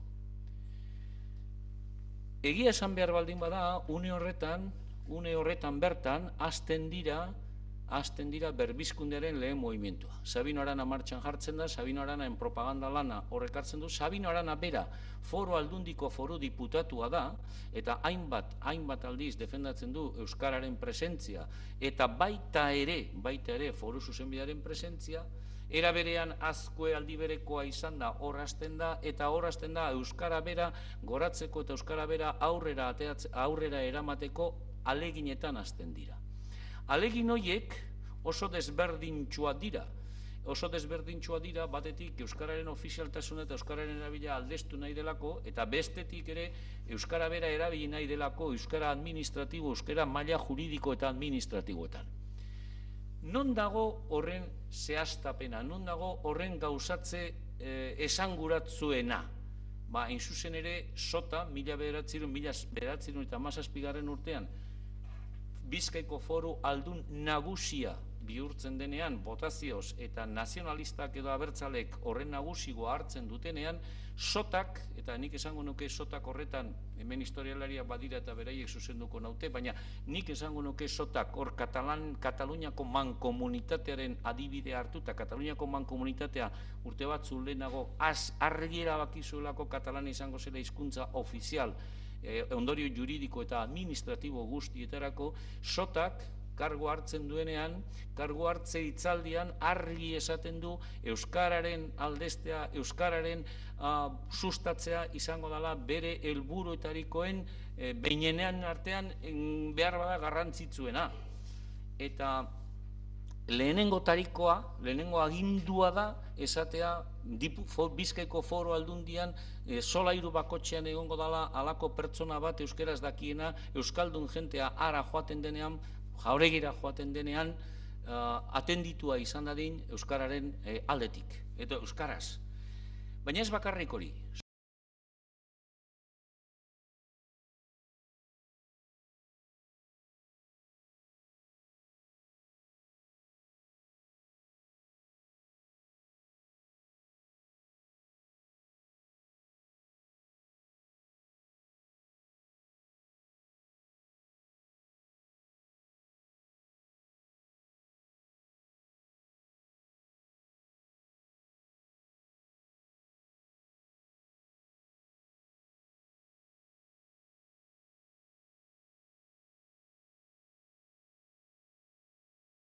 Sotak eta talde abertzaleak erabakitzen du beste zer egitea, eta da diputaziotik bertatik ayuntamiento edo udaletxetara doazen zirkularrak, testu juridiko administratiboak euskaratzea.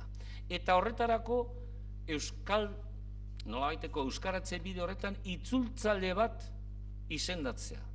Eta itzultzaile hori Bizkaian da Biziola, Juan Luis Biziola, guztiz ez ezaguna, alperri bilatuko duzu euskararen itzulpen prozesuan horren bizta. Eta zer da funtzionario bat, eta zer nongo funtzionario, Foru Ogasunaren funtzionarioa da.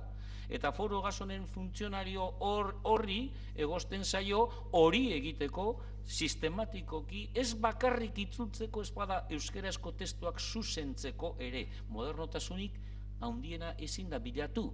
Ari dira euskara bera erabiltzen euskara juridiko administratibo gisa. Hori bere hortan utzunean, utzutzik etorri izan ez, giro jakin batean dator. Eta zein da aldarte, zein da aldi horren ezaupidea euskararen sustatzea, euskararen bultzatzea. Hor datoz euskal kulturaren batzordea, hor datoz auzo eskolak, hor datoz eusko ikaskuntza eta euskaltzaindia sortzea, 1917 urtean gaude, laster etorriko da Oñatiko kongresua. Eta diputazioak erabakitzen du komunikazioaren ikuspegitik, berak bialtzen ditu olako dokumento juridiko administratiboak, badago batzorde bat horretarako bialtzen dituenak, eta hor daude ordezkatutak Bizkaiko lurralde desberdinak, euskaraz egitea. Eta euskaraz egitea eta euskaraz egiteko enkargoa ematen dio Juan Luis Biziolari. Juan Luis Biziola Otxandiokoa da, funtzionarioa da, euskal letretan ez da ez ezaguna, ez bai ordea ahastua eta baztertua, inor gutxik zekielako bera izan zen, 1917 urtetik 1919 urtera arte, testu horien itzultzailea, testu horien euskaratzailea. Euskaltzalea zen, errotik, Sabin Aranazale errotik, komunionetik errotik, komunioneko kide izan zen, eta hain zuzen ere, ez bakarrik eusko ikaskuntzan espada euskaltzaindiaren sortzailetariko bat ere bada, naizta aktetan oso gutxitan agertu. Gero urgazlea, lehenengo urgazleak izendatuak izan zirenean, etzen izendatua izan, ez dakigu zergaiti behar bada, bere lausotasuna tartean zela, eta hortik desagertu gintzan. 1919 utzi zuelako, beste batek hartu zuen arrutza, hau bai, guztiz ezaguna da, Bizkaiko euskal letretan, itzultzaile, eta abar, eta gainera baitere Azkoerekin batera euskal katedraren laguntzaile. Abertzalea esan dudan bezalaxe, baita ere gerra garaian eraila izan zen Santander aldean, Bilbo frankisten eskuetan jauzi zenean, eta Santander aldera igez egin zuenean, bere gorpua sekula santan etzen agertu, badirudi, gorrien eta besteen arteko nahaz horretan sartu zen, Agirre lehendakaria bera kejatu zen hori erailketa hori izan zala, eta gerra garaian ere laguntzaile izan zen euskara kontuetan, eta baita ere euskara eta gobernuaren suministro eta hornikuntza kontuetan. Ez dakit norbaitek aditua duen, garai batean gertatu zen erbestera joan beharra eta abioien joan beharra izaten ziren, Lamiakotik Frantzire. Hau joan zen eta bueltan hain zuzen ere bere abioia ametraiatuta izan zen, Bilbon sartu zanean eta justu libratu zen. Handik 2 hilabetera eraila izan zen. Eta horrez diotzut honen historia ere nobeleskoa da edo novela antzerakoa da, baina ez ezaguna gaur egunean. Nor dugu bera? Hemen dugu. Juan Luis Biziola. Juan Luis Biziola, Otxandiokoa, funtzionarioa, Foru Ogasunarena eta euskal itzultzailea. Bazuen izen bat, Txamartoi, Euskadi aldizkarian ere gauza batzuk argitaratu zituen, baina hau guztiz ezaguna da gure bibliografian, Euskal Herriko bibliografian beste arrazoi bategatik, eta da urtez urte egiten zuelako halako anuario komerzial, ekonomiko y fotografiko de Bizkaia. Orduan, anuario horretan agertzen ziren enpresaren, gaur esango genuke, agenda komertzialen modukoa, eta urtez urte egiten zituen halako agendak, baina antzadanez, gero beste ordu batzuetan bestelako lanak ere egiten zituen. oso harrigarria da, eta liburuan daukazue honen bizimodua eta honen espediente aurkitu ahal izan dugu. Egia esan behar baldin bada, Franco Bilbon sartu zenean, lehenengoetariko izan zen, diputazioak eta beste erakunde batzuk garbitzea, garbiketa horren barruan hau jauz izan, ordurako ja hila zegoen, baina eman zioten epe bat, beste guztiei eman zieten moduan epe bat aurkezteko, jakina etzen aurkezteko. Baina, pentzioa ere kendu zioten, familiari. Eta familiak egin behar izan zuen, rekurso bat, auzitegien aurrean, irabazi zuen, eta azkenean, pentsio hori izan zuten. Beraz, bizitza oso bat, horretara eman da, ez bakarrik abertzaletasunari, ez bada euskarari ere emana, eta euskararen ikuspegitik frutu batzuk ekarri zituenak. Gero esplikatuko dugu, liburuan egin duguna izan da testugintza osoaren edizioa, eta gero testugintza horren barruan terminologia eta hiztegigintzaren ikuspegitik horren xehetasunak eta horren erabilera. Batez ere, uste dugulako, bai euskera juridiko eta bai euskera administratiboaren ikuspegitik guztiz garrantzitsua da honelako aurrekinak eta honelako aurrekariak eskura izatea. Zer esanik ez, guri gaurko hiztegiak egiteko garaian. Aurreratuko dut, besterik ez dut esango, biografiaren ikuspegitik. 1919 urtean Biziolak, por cierto, badakizuen nola zenbat ordaintzen zioten, 1000 peseta urtean, orduko 1000 peseta, Eta gainera lanak egin behar zituen ohiko ordutegitik kanpo, hor funtzionario batzuen nahia. Azken baten lana egin behar zuen foru ogasunean, eta foru ogasunean egiten zuen lanetik kanpo, lanaz aparte arratzaldetan, itzultzen eta euskarazko testuak zuzentzen. 1919an utzi zuen eta diputazioak foru aldundia konbokatu zen, deialdi egin zuen beste itzultzaile bat izendatzeko, eta gero etorri zen Mikel Arrutza baita ere funtzionario izateko hori oposizioak irabazi zituen, euskaltzalea, irakaslea, hausetorren azkuerekin batera Euskal Katedraren inguruan ibili izan irakasle laguntzaile moduan, kasetaria baita ere Euskadin sarri idatzi zuen honek, abertzalea zer esanik ez, eta gero erbestera joan behar izan zuena aurreko ekitaldiak kontuan hartuta. Baina gero bueltatu zen, itzuli esan, urte batzuk erbestean eman da, eta gerora ere idazle izan zen, Gazeta del Norten idatzi zituen, eta euskaltzain urgazlea zen neurrian ere, nik usteot ekimen nahikoak antolatu zituen, bere eriotza gertatu arte, oraindik familiako batzuk ere biziri daude, eta eurei, eta baita ere biziolatarrei eskarrak eman behar dizkiegu taldekuok beste aukera eman digutelako hainbat eta hainbat material plazaratu ahal izateko. Itzultzailea, eta itzultzailea irizpide sendokoa, orain ikusiko dugu, hain zuzen ere bere oposizioak ateatzeko zer nolako itzulpena egin zuen mendi baso erreglamentuena, Bizkaiko Foru Aldundiarena. Itzultzailea eta nik uste, eta hemen gainera Labairuko ordezkari goi mailakoak dauden aldetik, aprobetxatu behar dugu Labairuko esateko Mikel Arrutzaren inguruan zerbait egin beharko gendukela egunen baten. Behar bada, nik uste garrantzitsua izango litzateke Mikel Arrutza hau berriro ere plazaratzea eta berriro ere perpistea. Hor daukazue Mikel Arrutza, gaztetaz, Mikel Arrutza, eta hor daukazue bere azterketa, hau da, bere oposizioa ateatzeko itzultzari izateko, egin behar izan zuen ariketa horren barruan, bat izan zen mendi eta basoen erreglamentua itzultzea daudia, eta hor duzue nola egin zuen, nahiko ondo, orduko grafiarekin eta orduko terminologiarekin. Baina Euskal Herria den bitartean eta hasieratik bertatik gure herrialden arteko goraberak beti izagunak izan dira, onerako eta txarrerako. Onerako gertatu zen, 1917an Bizkaian hasi zirenean itzultzaile lanetan, Gipuzkoak ere esan zuen nola Bizkaitarrak aurrera eta gu ez, pentsamenturik ez.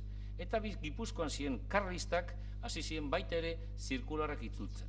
Eta zirkularrak itzultzeko enkargo eman zioten pertsona euskaltzale ezagun bati, Gregorio Mujikari. Gregorio Mujikaren hortxe daukazue, Gregorio Mujikaren erretratua edo argazkia gaztetariko, eta mugikak morretan, mugika ezaguna da Fernando Amezketarra bildu, idatzi edo nolabait egin zuelako, baina ez da hain ezaguna honelako lanak, eta honelako lanak egin zituen. Eta honelako lanak izan ziren testu horiek, itzultzea testu horiek euskaratzea. Baita ere gizarte segurantzaren ikuspegitik, umezurtzen aldetik eta abar egin zituen alegin batzuk, gaztelaniaz, hain zuzen ere, gero Nazari Oleaga Bizkaitarrak euskeratu zituenak. Beraz, Gipuzkoan ere izan genuen, kuriositatez izango dizuet, zirkular hoiek, euskaraz landu ziren 1923 arte, eta harrezkero Fraisoro eskola, baserri eskoletarako zirkularra euskaraz ematen ziela, Franco Donostian sartu arte, eta Franco sartu eta lehenengo urtean ere euskaraz banatu izan, nik uste dut ez direla konturatu. Baina, Fraisororako eskabideak egiteko. Testugintzaren ezaugarriak, bi dira, Biziola eta Arrutza, Sabino Aranegiko zaletasuna. Hitzperriak ugari eta batez ere orduko euskara erabiltzen dute, euskara baskunarena. Musika euskal herritarra, eta hemen Gipuzkoarrak oso fin ibili ziren, ze esan zioten musikai, haizu musika itzuli, baina itzuli jenteak ulertzeko moduan. Eta ordu musika oso modu finean erabili zuen Larramendiren hiztegiak gauza batzuk esateko. Idazkari esan beharrean goarpelari jarri zuen, baina beste guztia, hain zuzen ere, euskara herritarrean erabili zuen. Eta bai musikak eta bai Biziolak eta Arrutzak izperria behar zituzten. Hainbat egitura juridiko eta administratiboak euskeraz horren izenak nun asmatu zituzten. Baina asmatzen zituztenean, zirkularraren testuaren azpian jartzen zuen izperrien azalpena eta jartzen zuen euskarazko termino berri izperria eta gero erderazkoa. Ondorioak zein? Lan horretan, badiotuet, modu sistematikoan landu zela, estatus bat, euskarak estatus bat zuela, modu sistematikoan itzultzaile eta itzultzaileen bidez testu idatziak egin ziren. Bidegileak izan ziren, gerora, Arrutzak esateateako Euskal Estatutuaren gestorena itzuldi egin zuen, euskaratu egin zuen, geroko ekimenen sustatzailea, Euskadiko Agintaritzaren egunerokoa, beraz, Euskadiko Agintaritzaren egunerokoa ez da lehena, bazen giro horren barruan aurrekaria, eta aurrekaria nik esango nuke nabarmena, lan hori egintzan bai Bizkaian eta bai Gipuzkoan, Lizaola lan horretan hasi zenean hau ezagutzen zuen, eta beraz basekian, honelako testu juridiko administratiboa modu sistematikoan itzultzeko bazela alako historian egoera bat, eta nik esango nuke ez bakarrik itzultzaileak, hauek izan zirela itzultzaileak eta sustatzaileak. Oso kezkatuta eta oso moderno erakusten dute euren kezka, ez bakarrik itzultzeko, ez bada arlo juridiko administratiboak eskatzen dituen espezialitateen arabera itzultzeko eta sustatzeko, komunikatzeko. Bueno, hori da egin dugun lana, hori da gizarteari eskaini nahi izan diogun lana, uste dugulako, eta Joanek ere horretan gauza bera esan du, eta nik ere gauza bera esan behar dut, uste dugulako beste gauza batzuk ere agertuko direla, eta aldian eta pausoz pauso euskera aurrera eramateko esparru honetan honelako gauzak premiazkoak eta onuragarriak direla. Besterik ez, mila esker.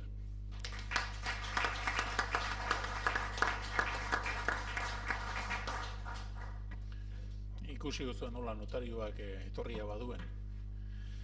Bueno, orain kafeari hartuko dizkiogu 10 minutu, hola jendeak galderak edo duen iritzia esan alizateko, horla kaferako tarte laburrago bat izango du, baina nik uste dut interesantea dela zuek zen nolako alderak dituzuen eta pixkat esan alizatea. Orduan, altxatu eskua, hor mikrofono bat izango duzu eta beldur barik, alisto.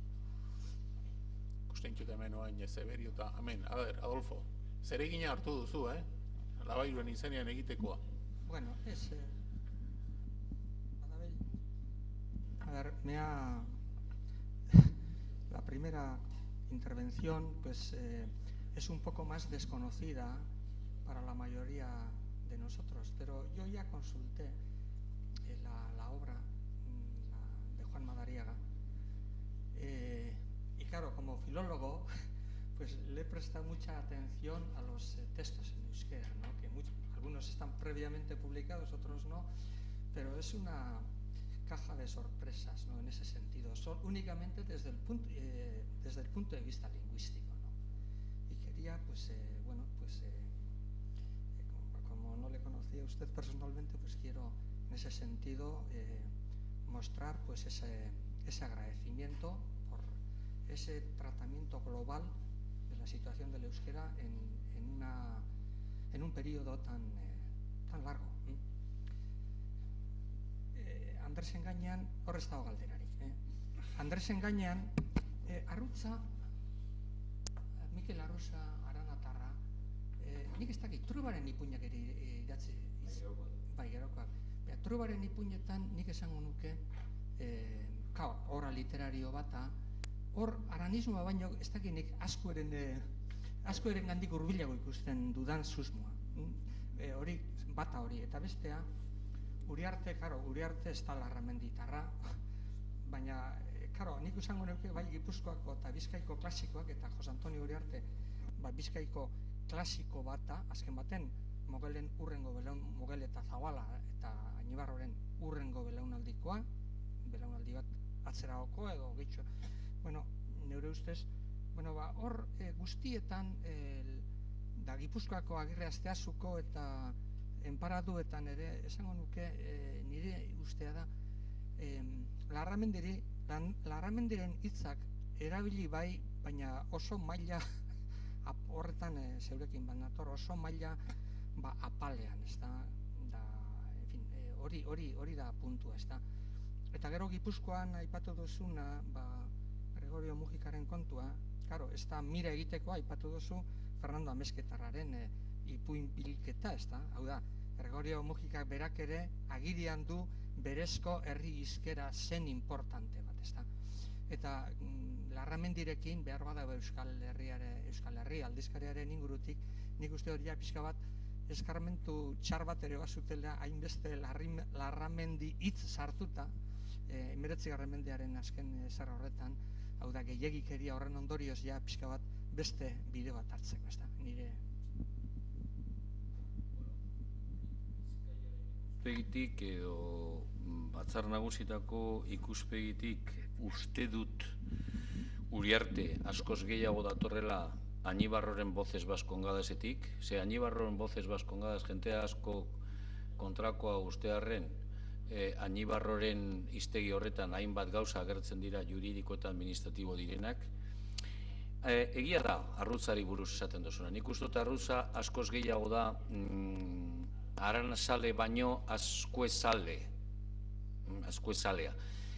Nik gehien bat behar bada terminologia juridikoaren ikuspegitik esango nuke, eta ez dakit, nik Sabino Aranagoro hartu dut multzo moduan, behar bada ez pertsona moduan, nik esango nuke ez bakarrik Sabino Arana. Horretan badago beste pertsonaia guztiz garrantzitsua, horretan ibili izena, Biziolarekin harremanak izan zituena, eta ez dakit noraino aztertu dugun ikuspegi linguistiko batetik, eta da Koldo Elizalde. Koldo Elizalde buru belarri ibili izan horretan sartuta, Koldo Elizalde gainera itzen aldetik edo terminon aldetik Aranazale erabatekoa, eta hor biderdi baten antzera esartzen da edo jartzen da nire ustez, eta hor Arrutzak jokatzen du askoz, nik esango nuke Biziola baino zabalagoa. Biziola horretan ertxiago da, Biziola horretan askoz euskera baskuna eskolakoa da, Arruza zabalagoa da. Arruza behar bada irakaskuntza prozesu horretan ibili zelako, irakasle izan zalako, maizu izan zalako, Euskal Katedran, Bizkaiko Foru Aldundiak izan zuen Euskal Katedra horretan. Baina oroar baditu zantzu batzuk eta terminologia espezializatu erabili nahi duenean, oroar esango nuke mundu horretatik datorrela. Mundu horrek iraun zuen, mundu horrek gero esan zuen bere espresabidea Euskadi egunerokoan, eta batez ere horrelako testuetan, politikari buruzko testuetan, erkaldarrak, eta karlatarrak, eta abar, eta erkiak, eta buruerkiak, eta izan zuen bere isla hor. Eta gero Gipuzkoari buruz, gauza bat ahaztu zait, ez dut aipatu. Eta izan da, musika Larramendiri egiz egintziola, bai, zenbait kasutan ez horren beste. Lore jokoa, 19. mendeko lore jokoa Gipuzkoan, hor ere egon ziren terminologiaren ikuspegitik, terminologia aban lalet jakina, saio batzuk. Hortik ere baditu zantzu batzuk, baina oro har testuak eta ikusiko duzu liburuan askoz herritarragoak ulerkeraren ikuspegitik dira musikarenak biziolarenak baino. Eta zergaitik, biziola behar bada funtzionaria delako eta mundu juridiko horretatik, juridiko-administratibo horretatik dator, mugika malguago, mugika herritarrago da hori erabiltzen. Mugikak idazten du, garai hortan idazten du Euskal Esnalean, idazten du Euskal Herrian, bat ergesteleniaz beste eta propagandista sustatzaile sutsua da. Beraz, behar bada beste erabilera batzuk baditu. Ez daukagu froga handirik. Biziolaren kasuan, Biziolak idatzi zuen artikulu batzuk idatzi zituen Euskadin eta hor bada, behar bada malgutsuago, baina oro har, nik esango nuke hitzen aldetik jarraitzen duela Arana Elizalde horretatik azkuenetik baino. Dena den, ez da batzutan erreza jakitea nun, zer, nork, nun diatorren. Nik uste dut guztiok egiten dugun bezalaxe, nahaz, maz batetik gauza batzuk hartzen ditugu, beste gauza batzuk leku batetik, beste gauza batzuk hartzen ditugu, beste leku batetik, eta garrantzitsuena da niretzat da testigantza, hau da, erabaki bat hartzen da, erabaki sistematikoa lantzen da, eta hor badaukagu bitartekari bat, ararteko bat, itzultzaile kasu honetan, egiten duena lan modu sistematikoan eta testuak itzultzen dituena. Gero aldizkariak esateako, Bizkaiko Foru Aldundiak aldizkari bat, baserritarrentzako lubegintzan, atera zuen, hau izan zen lehenengo itzultzailea gero arrutza jarraitu zuena, baina hor badago mundu bat, gerora agertuko dena Leizaolaren bidetik lehenengo estatutuan, eta gaur egunean ofizialtasunaren ikuspegitik bizi duguna. Beraz, esateteako interpreteak izan dira Euskal Herrian, aspalditik Joanek esan duen bezala, itzultzaileak, idatzizko itzultzaileak, behar bada baita ere, horren beste baina ez ditugu zautzen. Gaur, badiotzuet, Biziola da berria eta Biziolak hartzen dugu berria do, bentzet, ez ezagun moduan. Arruza eta mugika ezagunak ziren Euskal Letretan, ez arruza gehiago itzulpen kontuetan, ez itzulpen juridiko-administratiboetan, eta musika ezaguna da Euskal Letretan, baina itzulpen gintza juridiko-administratiboan berria. Ez dago horren, haren biografian ez duzue aurkitzen, ni bentzet, gu bentzet ez genuen aurkitu horretarako santzurik edo horretarako oinarririk.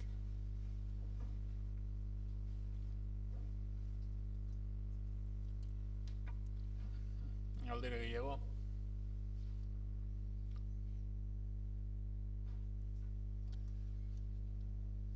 Kafea nahi dute hartu. Ez, Eberio prest dago, baina ez da usartzen oraindik.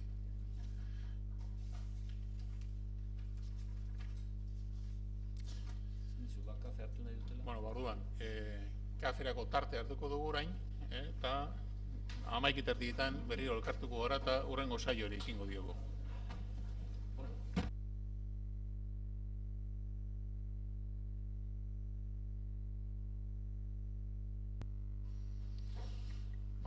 Segituko dugu jardunaldiarekin. Aurkezpenaren ondoren, orain, Arabako, Bizkaiko eta Gipuzkoako Foru Aldundiek Euskarari buruz legealdirako dituzten lehentasunen aurkezpena egingo da horretarako. Ona, etorri dira, alde batetik Joseba Koldo Pérez de Heredia, Ana Castro eta Mikel Irizar. Guztiek dituzte hain zuzen ere bakoitzak bere Foru Aldundian, gero ingo ditugu aurkezpenek, Euskararen eremuko ardurak.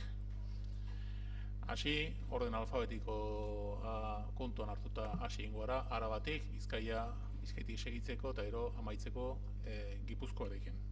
Eta, hain zuzen ere, aurkezpenaren ondoren izango dugu tarte bat galderetarako edo bestelako iritzia azaltzeko eta beraz danak taldean aurkezten saiatuko gara oraingoan teknikak laguntzen digun, nola nahi ere, nik uste zenbait eta nola zeitasunei buruz eta lago kontu hitz egiten dugun gaur egun, behiratu beharko nuke atzera, konturatzeko sasoi batean zen nolako zeitasunak izaten zituzten eta nola gainditu zituzten eta gaur egunean izan ditzakegun zeitasunak beti direla askozaz eramangarriago eta askozaz bideragarriago. Beraz, hasiko naiz Arabatik.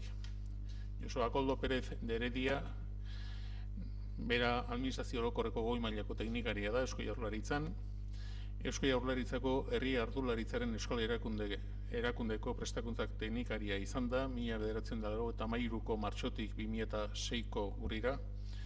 Erakunde berean kalitatearen eta etengabeko hobekuntzarako arduraduna 2006ko urritik 2013ko otsailera bitartean, eta idazkari nagusia 2013ko martxotik 2015ko uztailera. Iaztik, Arabako Foru Aldundiko Euskara, Kultura eta Kirol saileko zuzendaria da. Beraz, Joseba, zeu duzu hitza.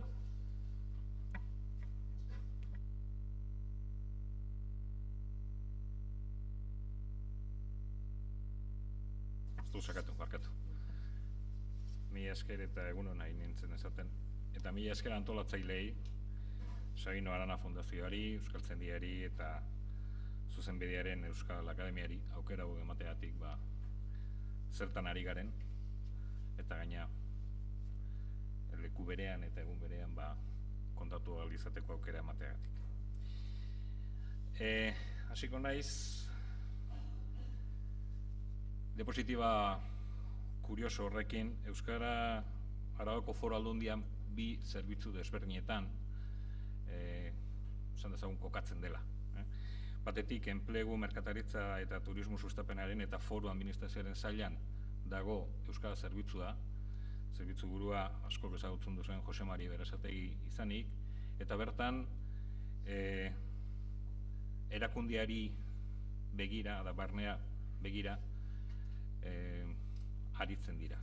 Bertan, euskararen erabila normalizatzeko 5. plana eta euskara lan hizkuntza esango nuke bihurtzeko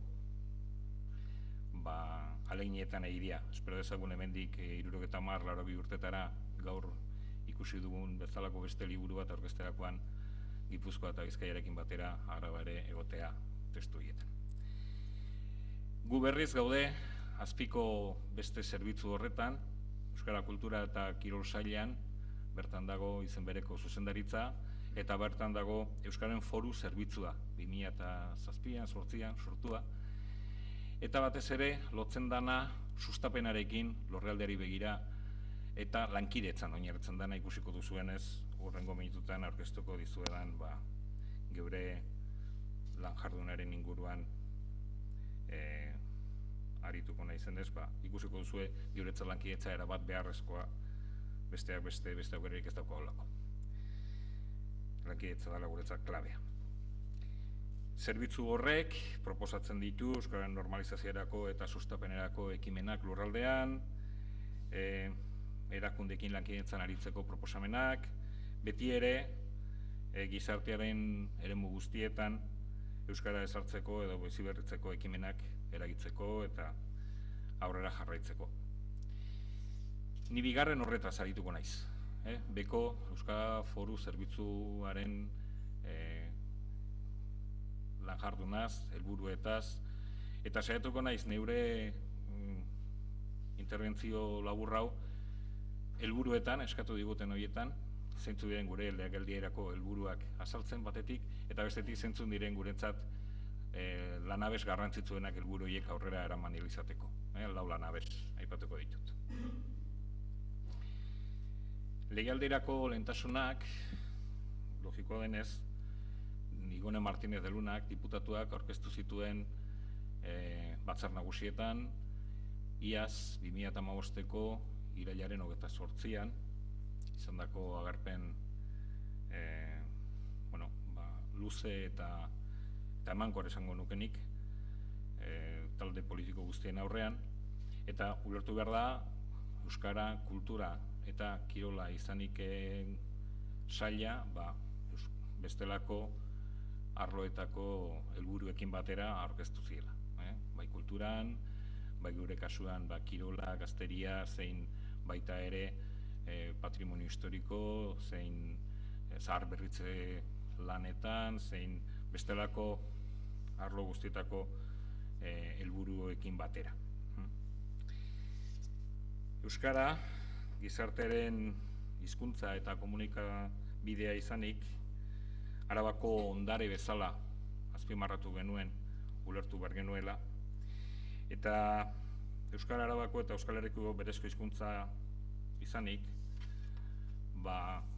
hartzen genuela erronka bezala, nola ez, erakundeek egin beharreko lana, bain zuzen herritarrek hizkuntza horretan jardun ahal izateko, eta nolabait azpimarratuz erakundeok daukagun erronka hori dana erraztu ahal izateko.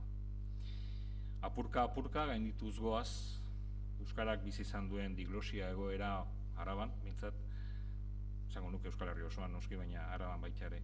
Eta erakundeek elkarlanean jardun behar dugu harik eta Euskaren eta gaztelaniaren erabilerak berdintsuak izan arte. Eta guretzat ezinbestekoa da Euskarekiko atxikimendu adostua, eta azpimarratuko nuke. Badirudi, zorionez, garaiak aurrera joaz eta atxikimenduak gero eta normalagoak dira, baina nire ustez adi egon behar dugu atxikimendu horiek edo adostasun hori zenbaitzutan horren bestekoa ez denean. Adi egon eta saiatu behar dugu momentu horietan hori bideratzen edo hain zuzen arrazoiak emanez zergatik behar dugun adostasun hori zehaztu ez. Euskaraz jakitea, Euskara erabiltzea eta Euskara irakastea nahitezkoak dira helburu estrategiko guztietan, batez ere Araban, non pertsona elebidunen 60% Euskara ez den ama hizkuntza delako. Bere esku edo gure esku daukagu Euskara ondorengoi igortzea, eta hori da gure abiapuntua. Euskararen munduan gaurko erronkak dira euskara maila guztietan sustatzea eta haren erabilera areagotzea, eta berrozka da euskararen jakitea eta erabilera uztartzea ere. Erabat gara hizkuntzen bizikidetzaren aldeko, gizartea alkartzen baitu eta Arabaren eta euskararen kultura bestelakotasunaren lekuko delako. Testuinguru horretan, gure egin genuen Arabako Foru Aldundiko Euskararen Foru Zerbitzuaren bigarren plan estrategikoa 2014-2017. Eta behin aztertuta, eta noski, gero ikusiko zuen zergatik, behin uztartuta gero helburuak, aplikatzen eta garatzen jarraituko dugu. Plan hori egin zen, eta hau da, importantea, Arabako gizartearen egoera soziolinguistikoa kontuan izanik, eta gizartearen eskubide guztiak aintzat hartuz, eta hasiera-hasieratik bilatu zuen eta bilatzen du eta jarraituko du bilatzen taldeen, elkarteen eta adituen parte hartzea eta laguntza. Kudeaketa eredu hori, lanabes importante horren garrantzia, plan estrategiko bat edukitzea arlo konkretu baten kudeaketa bideratu ahal izateko, eredu hori erabili izango dugu gure arloko beste zenbait arlotan. Kultura, museotan, eta kasu honetan, Euskara izan da aintzindari, lanabes erabilgarri bat, barne kudeaketarako erabiltzerakoan. Euskararen erabilera maila guztietan sustatu beharra azpimarratzen du plan estrategiko horrek, familian, lagun artean, taldean, auzotarrekin kalean, lantokietan, ikastetxeetan, osasunetxeetan, administrazioan, ekonomia eta gizarte eremutan. Eta Arabako gazteen euskara maila ikusita, Arabako gazteak etorkizuna direlako, zenbaruen garelako, direlako, aisialdian, kulturan eta kirolean sustatu behar da zalantzarik gabe euskararen erabilera. Horregatik, guztiagatik, honakoak ditugu zenbait ekimen nagusi. Gazteei, kultura, aisialdi eta kirol jarduerak euskaraz eskaintzea, euskara maila desberdinetan abiltzeko espazioak sustatzea, lurraldeko euskarazko gizarte komunikabideen kontsumoa sustatzea eta haiei laguntzea, euskararen erabilera sustatzen duten proiektu eta programa deialdietako laguntzak ugaritzea, deialdi espezifiketara zein orokorretara aurkeztu ahal izango dira euskaraz eta euskararen erabilera aldea aurkeztutako kultura proiektuak. Era berean, ekimenak sustatu nahi ditugu euskararen erabilera areagotzeko gizarte eta ekonomia eremuan, eta horretarako kontuan hartu behar da arlo horrek eskatzen duena, martxan dago lantalde bat, orain dela ja 2 urte horren inguruko hausnarketa egiten, arlo sozioekonomikoko zenbait enpresa eta zenbait elkarte eta elkargo eta nondik norakoak eta helburuak zehaztuz, eta geure erronka izan behar da, eta ikusiko duzuenez lehenengo pausa eman dugu, beraien helburu horiek, beraiek zehaztutako helburu horiek gauzatu ahal izateko, guk ere laguntzea ez bakarrik foroak dinamizatuz, baita ere diruarekin. Eta bukatzeko funtsezko jotzen dugu kuadriletako, geure egitura administratiboa ezagutzen duzu, eskualdeak kuadrilak antolatzen dira. Kuadriletako eta lurraldeko udaletako euskara teknikarien elkarlanean sortutako lantaldea bermatzea. Giltza baita, batera diseinatzeko nola euskararen erabila sustatzeko planak, hala euskarazko jarduerak. Eta era berean, obligatzen gara, erronka zuzena hartu genuen, konpromiso zuzena hartu genuen, Arabako kuadriletako eta Trebiñuko udaleko euskara teknikari lanpostuak azken urteotan tinkotu dituen finantzazioa bermatzea. Horiek izan ziren, arlo honetan, gure diputatuak aurkeztutako lehentasunak, aurkeztutako konpromisoak eta aurkeztutako helburuak. Bukatu horretik, utzidazue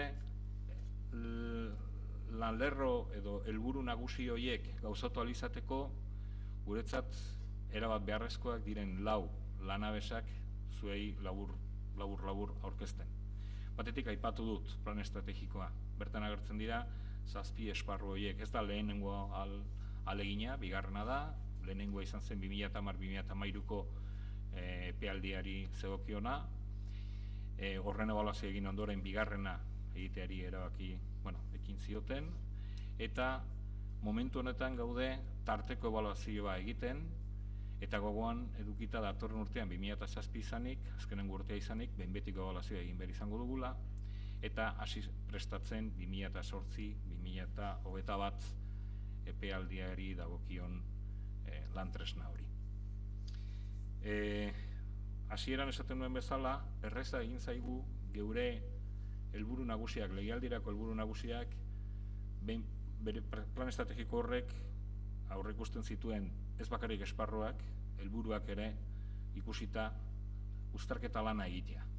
Eta nire ustez hori importantea baino hori posible izan da, plan estrategikoa bera egiterakoan erroritako metodologia adostasunaren bila, ahalik eta Arabako arlo gehien bertan gonbidatuta eta bertan lanean arituta, adostasun maila handia zegoen bai diagnostikoan, bai plana gauzatzeakoan, eta horrek bideratzen du, nahi izan ezkero, bideratzen du era honetako lanabes bat aurrera eramatea. Bigarrena, esango nuke berreskuratu dugun tresna bada, berez ez zegoen galduta, baina agian bai oso abiadura mantxorekin zijoan, eta horretan geratuko naiz. 2010ean sortu zen Euskara Batzordea, bertan 24 batzordekide daude, Arabako lurralde osokoak, saiatzen gara lurraldetasun hori, geure kasuan Gasteizek duen pisua, garrantzia eta eragina arlo guztietan honetan ere badauka, baina gure ustez importantea da ez bakarria lurraldeko presentzio hori ziurtatzea, baita ere arlo sozioekonomiko guztiak, talde guztiak, adina guztiak, saiatu gara Euskal Batzorde berri bat egiten, aurten, aste honetan, pasaden aste artean, astazkenean izan genuen lehenengo bilera, eta batzorde horrek nolabaiteko aholkularitza, kontrastea, proposamenak, kritika behar denean eta laguntza eskaini behar digu. Gure hasierako proposamenak nahiko urtean behin, foru aginduak esaten duen bezala, urtean behin juntatzeko, elkartzeko asmoekin joan ginen bilerara, eta gure pozarako, gutxienez 2 edo 3 saio izan behar genituela, beraiek batzordekidek esan da, eta lan egiteko gogoarekin agertutako jendia izanik, seguro izango dela guretzat oso beste lanabez erabilgarri eta importante bat, ez? Hasieran esaten nizuen lankidetza, eta guretzat, 2009-tik ona, AEZ markarekin ezagutzen dugu Arabako Euskara Zerbitzuak sare hori, horrek ematen digu aukera, berez Euskara Foru Zerbitzuan 3 pertsona izan da, benetan eguneroko lanean ez, baina urteko lanean bai, beste 12-14 teknikarirekin jokatu ahal izatea. Kuadrillako teknikariak, eta Gasteizko udala, Amurrioko udala, Laudioko udala eta Aramaioko udaleko teknikariekin. Urtean, 9-10 bilera, hainbat ekimen, hainbat emaitza onak, eta guretzat oreka lortzeko beste bide bat, hain zuzen lurraldeko keska hori, hor bertan bere, arintzen dugu, giltzarria, eta norabideak ematen ditugu baita ere, askotan geure proposamenak zentzuk izan badiren, behar diren, eta gure ideiak kontrastatu ahal izateko. Eta azkenik, aipatu dut plan estrategikoa, aipatu dut Euskara Batzordea, aipatu ditut teknikariak, gure lankide diren teknikariak, eta azkenik dirua. Sustapen hitza aipatzen denean, askotan esaten da sustapa, baina nola sustatu, zertan lagunduko diguzue. Hoi dira gure gaurko diru laguntzak. Azulez, dauzkazue aurten abian jarri direnak. Uztartzen baduzu edo alderatzen baduzu lehen aipatutako helburu nagusiak eta hor agertzen diren, azulez agertzen diren zenbait diru laguntza ikusten duzue, zorionez, 7 hilabete eskas hauetan aurrekontua badakagu, lortu izan dugu aurrekontua onartuta izatea, eta aurrekontu berriarekin lortu izan dugu geure helburu diren zenbait erronka abian jartzea, diru laguntza konkretuak jartzea, eta beraz, konpromiso horiek eta erronka horiek hasi gea nolabait bidean jartzen. Aitortu behar dugu giroi orokorra ikusita pedrea tokatu zaigula aurrekontuan, Euskara Zerbitzuan 26% igo da, asko da, baina ulertu behar da baita ere non zegoen. Beraz, hazkunde hori ondo bere neurrian ulertu ahal izateko, eta pozik gaude, ikusten dugulako ate berriak irekitzen direla, aukera gehiago daukagula lankidetza horretan Euskara lurraldean sustatu ahal izateko, eta postasun horrekin batera ardura sare hori hainbeste gauza berri egin ahal izateko kapazak izango garen dinamizatzen eta martxan jartzen.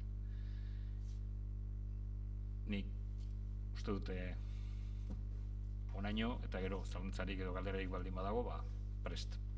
Mila esker.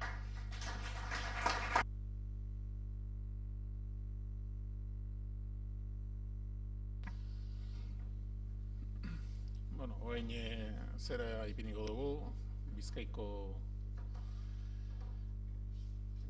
tokiz aldatu da, ora aldatuko da. Ana Castro, Bizkaiko Foru Aldundiko Euskara zuzendaria. Nik egia esan adiskidea ere badudan gainerako ere bai, baina aspaldiko ez dakite urteak ere aurrera doazelako den edo zergati den, baina nik Bilboko udaletxean ezagutu nuen, zinegotzi zenean. Oraingoa bigarren legealdia da berea Bizkaiko Foru Aldundian. Baina lehenago ere ibili zen, esan bezala Bilboko udaletxean zinegotzi eta bere ardurapen egon zen hain zuzen ere Bilboko udaletxean euskararen sustapena xedetzatzuten edo zituzten egitasmoak. Eta hor, baziren zenbait egitasmo berri abian jarri zirenak bere ardurapean. Orduan ezagutu genuen elkar, harrezkero harreman zera luzea dugu, ez naiz gehiago luzatuko, hitza berari emango diot, eta berak egingo digu hain zuzen ere Bizkaiko Foru Aldundiak legealdi honetarako dituen helburuen aurkezpena. Ikusten duzunez helburua gehiago da, lago panoramika orokor bat Foru Aldundi guztiak kontuan hartuta, askotan bakoitzak bere lurraldean bere lurraldekoak bakarrik begiratzen ditulako, eta orduan garrantzitsua delako baita ere ondoko lurraldeak zeratako lehentasunak eta zen nolako lanabesa dituen baita ere aintzakotzat hartzea. Besteak beste, gure lurraldearen egitura gorabehera, baita ere gure errealitate soziolinguistikoa ere askotarikoa delako, eta ez delako gauza bera Gipuzkoan izan dezakegun errealitate soziolinguistikoa Bizkaian, Gipuzkoan eremu batetik bestera, Bizkaian eremu batetik bestera, eta zer esanik ez, Bizkaia Arabaren kasuan. Beraz, orain ja nahikoa luzatu naiz, zeura da hitza, Ana. Eskerrik asko Ramon zure aurkezpenagatik eta mila esker jardunaldi hause antolatzailei Sabino Arana Fundazioari, Euskaltzaindia eta Zuzenbide Akademiari. Mila esker aukera emotearren eta Bizkaiko Foru Aldundiko lanlerroak batez be ni lehenengo zentratuko nuke Euskera eta Kultura Departamentuen zertzelada bat emoteko eta gero ja zuzenean sartuko gara euskera edo hizkuntza politikan. Bueno.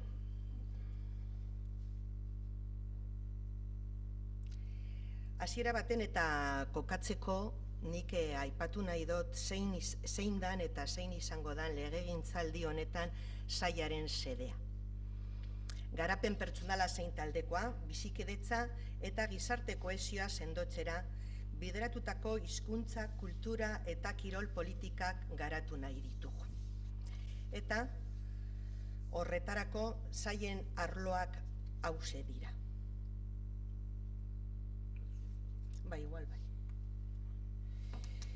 Euskera saila, euskera, kultura eta kirola. Gure asmoa da, pasaden legegintzaldian helburu berbera izan genuen, baina legegintzaldi honetan helburu nagusia da 3 arlo hauek amankomunean lan egitea. Euskera, sailaren ardurapean izan arren arlo transversala da eta funtsezko tratamendua eman nahi diogu hizkuntza bizikidetzaren aldeko apostu sendotuz gizarte kohesioen aurrera pausoak emoteko. Kultura ezinbestekoa giza garapenerako eta aberasgarria bai gizabanakakoaren ongizaterako bai Bizkaiaren ongizaterako ere. Kirola, adierazpen desberdinetan bultzatu nahi duguna, Bizkaitarron bizikalitatea eta osasuna bermatzeko. Eta baloreak transmititzeko, berdintasuna eragiteko eta oztopoak gainditzeko mota. Eta hori guztia aurrera eroateko, elementu transversal eta estrategikoak ditugu. Lehenengoa, berdintasuna. Eta guk egie da 2 hizkuntza ofizialak oso egoera desberdinean ditugu eta gure helburua da hizkuntzan arteko berdintasuna lortzea. Gizarte garatu batek nahitanahiez izan behar du gizarte orekatua. Bizkaia lurralde historiko orekatuagoa izatea nahi eta behar dugu. Genero arloan, hizkuntza arloan, bizikidetza eta prestakuntza jasoteko aukeretan enplegua izateko aukeretan bai.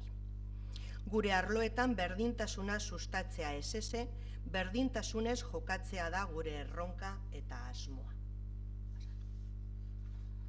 Bigarren elementu transversal eta estrategikoa elkarlana eta lankidetza. Azkenean, etorkizuna elkarrekin egin gure dugulako. Elkarlan politika areagotzeaz gain lalindu estrategikoak izatera eraman nahi dugu. Elkarlanean eta lankidetzan gehiago jardun behar dugu.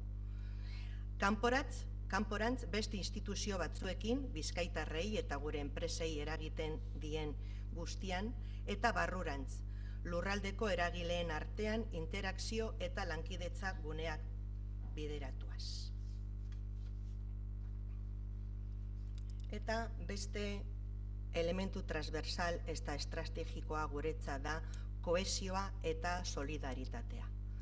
Zertarako azken batean Bizkaia euskaldunagoa lortzeko. Pertsona bat ere ezin gera daiteke bazterrean. Ildo honetatik euskaldunak euskeraz aritzeko aukera izan behar du. Ez euskalderik, ez udalerrik, ez gutxiago ere pertsonik lehen edo bigarren mailakorik. Bizkaitar guztiekin hartu dugu konpromiso hau, eta konpromiso hau batzar nagusietan hartu genuen gure lerro estrategikoak, departamentuko lerro estrategikoak martzan eta adierazpen edo agerraldia egin genuenean. Eta beste esparru importanteak dugu eta guretzat akuilua izango dira legegintzaldi honetan, eta izango dira gardentasuna eta etengabeko ebaluaketa. Eta ja sartuko gara euskara arloan eta nolako lurraldea nortu nahi dugu, eta horretarako ze estrategiak edo ze lanildoak martzan jarriko ditugu. Euskal gizartean gero eta elebidunagoa da, eta gure administrazioari ere gero eta elebidunagoa izatea eta herritarren hizkuntza eskubideak bermatzea dagokio. Euskara gure eguneroko agendan kokatu behar dugu, gure dendetan, sektore guztietan, eta batez be aisialdiko jardunaldietan. Jarrera irekia eta errespetuzko batekin, baita euskaraz hitz egiten ez dutenekiko ere. Euskaraz bizi nahi duena eragotzi egingo diogun, inolako estoporik gabe euskaraz bizi aldadila lortu behar dugu.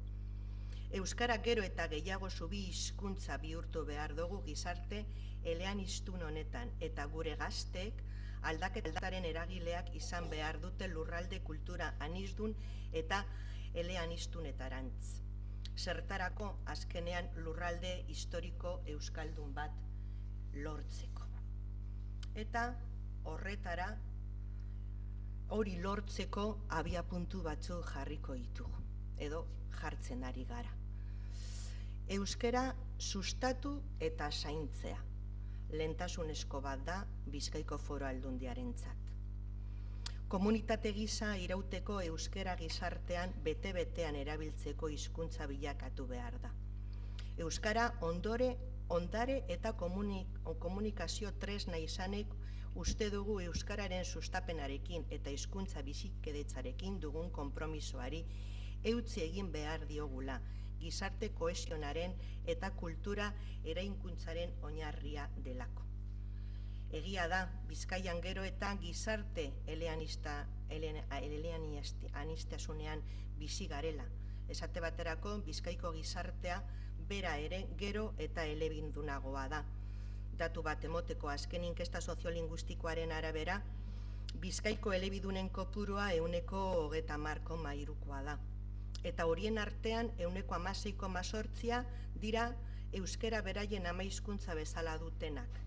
Elebidun hartzaileak dira 20,8%, eta elebakarrak 48,8%. Azken batean Bizkaia oso anitza da, eta bi mutur dekogu Bizkaia beran. Alde batetik zonalde euskaldunena, eta beste aldetik beste muturrean zonalde erdaldunena. Eta guretzat bata zein bestea konpromisoa eta lehentasunezkoa izango dira.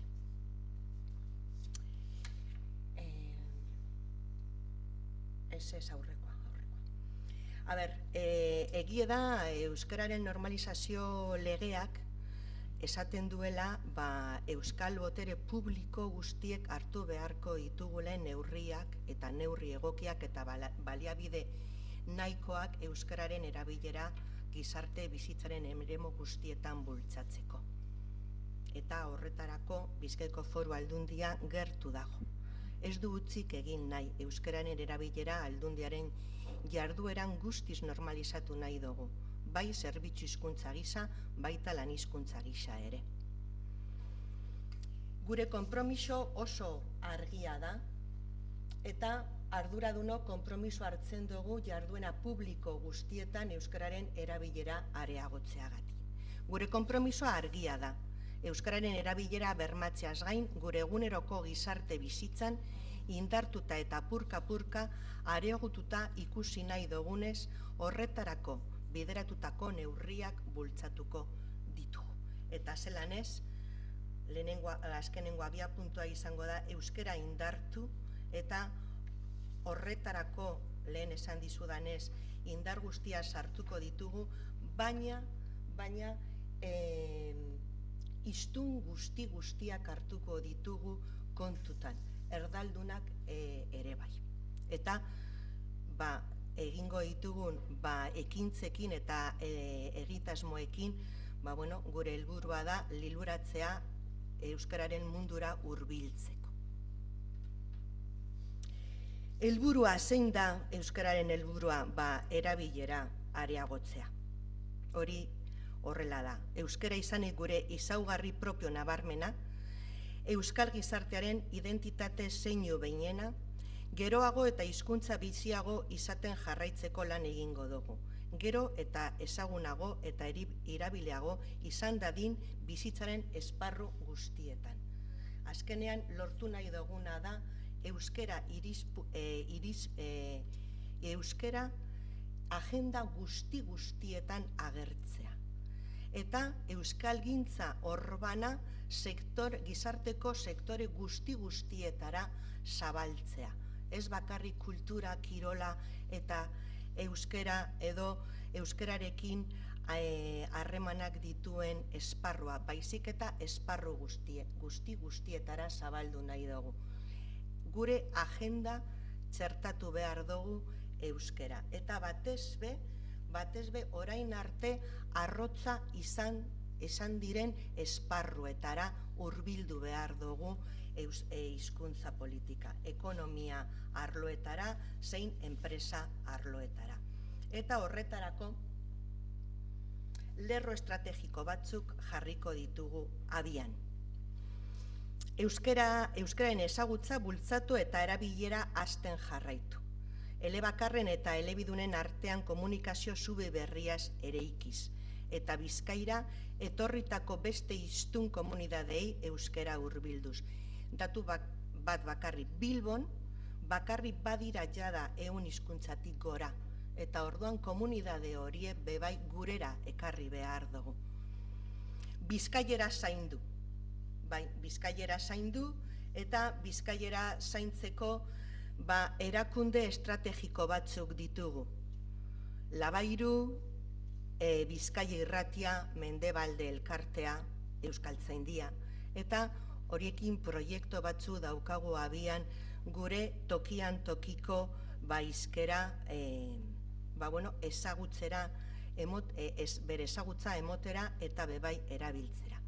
Unibertsitateak, irakasle eskolak eta hezkuntza alorreko eragile nagusiekin elkarlana euskalkia eta batua uztartzeko. Eta informazioaren eta komunikazioaren teknologiak baliatu sarean eta esparru berrituetan euskararen erabilera bermatzeko. Horretarako oso tresna importantea dugu eta da Azkue Fundazioa. Eta Azkue Fundazioaren bidez euskarazko baliabide teknologiko berrien sorkuntza sustatu eta hauen erabileran herritarrak trebatu. Lehen esan dodan bezala, euskara gero eta gehiago zubi hizkuntza bihartu behar dugu. Eta horretarako sentiberatzea. Sentiberatze lanak gainontzeko administrazioekin batera egitasmoak aurrera eroan nahi ditugula, eta egie da elkarlana oso tresna importantea da guretzako. Eta hasi gara, zen eta akobako ordezkariako batzordearen barruan gauden 3 foro aldundiak, Eusko Jaurlaritza, 3 hiriburuetako udalak gehi eudelek, proiektu berri bat martxan jarri dugu. Eta ikusten dugunez hirurek daramagu Txantzangorriaren irudia. Azken batean irudi bateratu bat atera dugu eragile guztiekin. Azken batean Txantzangorria konbidatzen zaitu edo euskararen erabilera aktibatzeko. Txantzangorriaren irudiaren bitartez bai gizartea, bai herritarrak, bai sektore desberdinetako agentei zabaldu eta adierazi nahi diegu euskera presente egon behar dela, euskera gure hizkuntza dela, eta ezin dugule inondik inora atzerantz pausu bat emotea. Azken batean Txantzongorri irudi hau atera dugu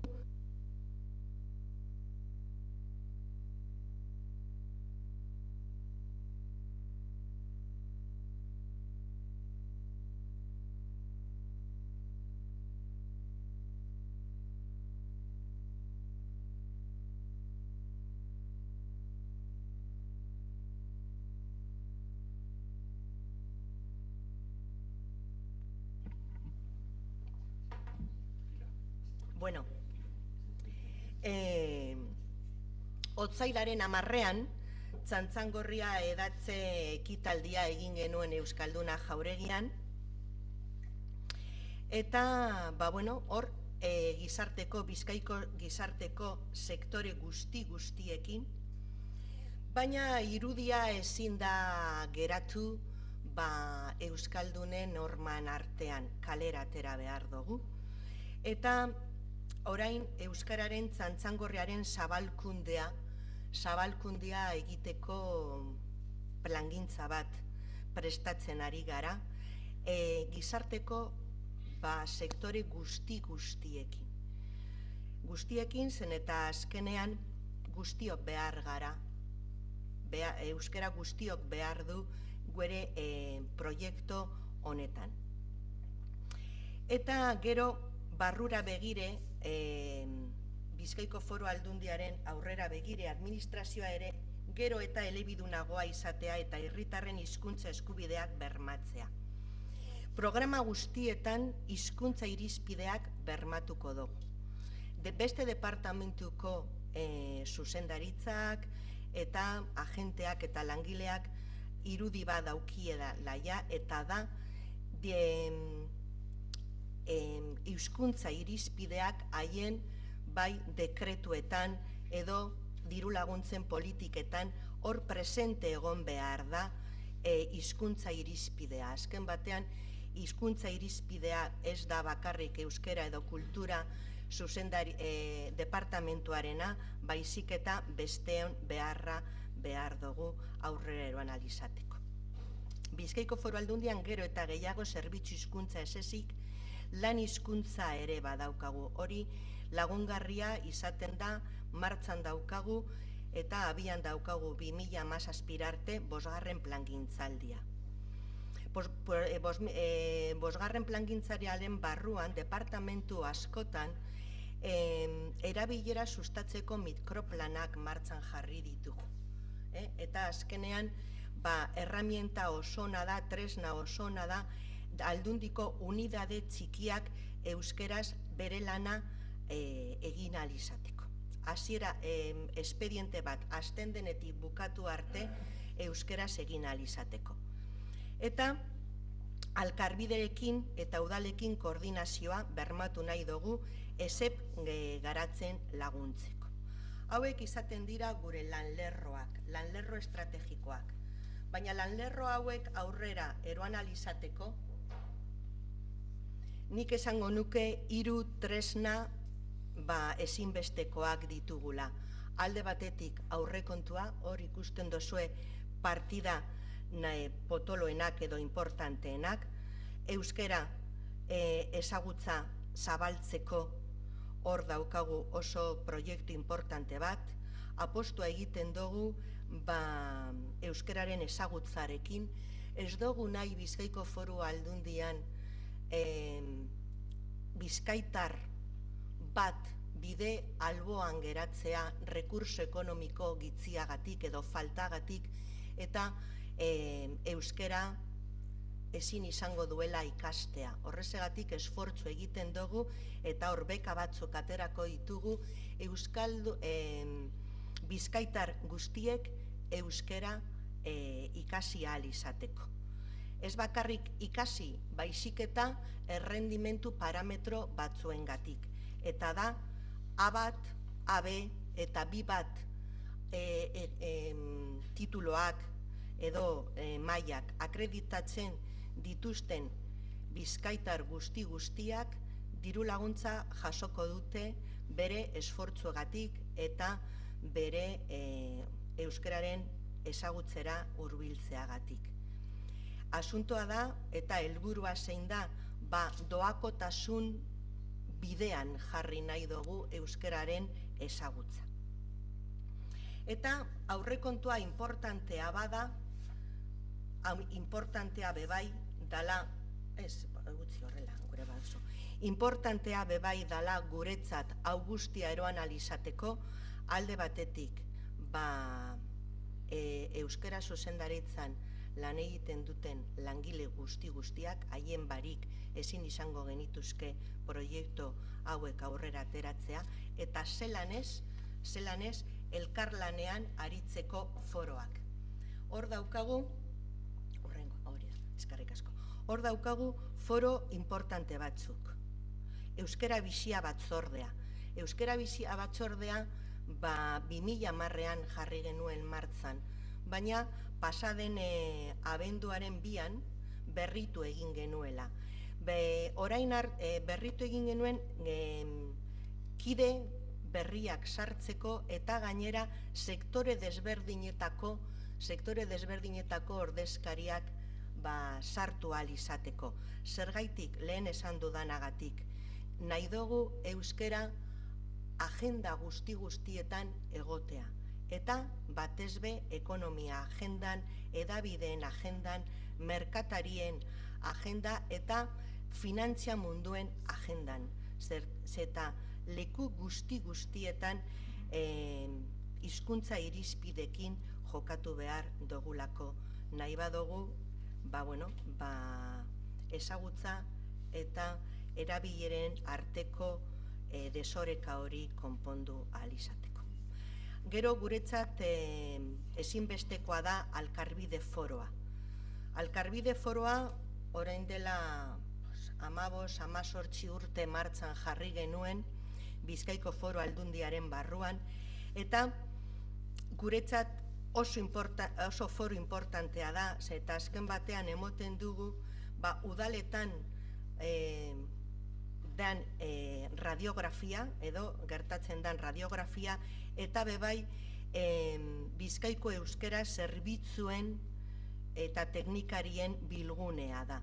Azken batean gu jasotzen dugune inputak euskara bizia batzordetik eta baita Alkarbide forotik gure politikak kontrastatzeko eta azkenean iradokizun horiek oso garrantzitsuak dira hizkuntza politika Bizkaiko Foro Aldundiaren barruan bideratzeko.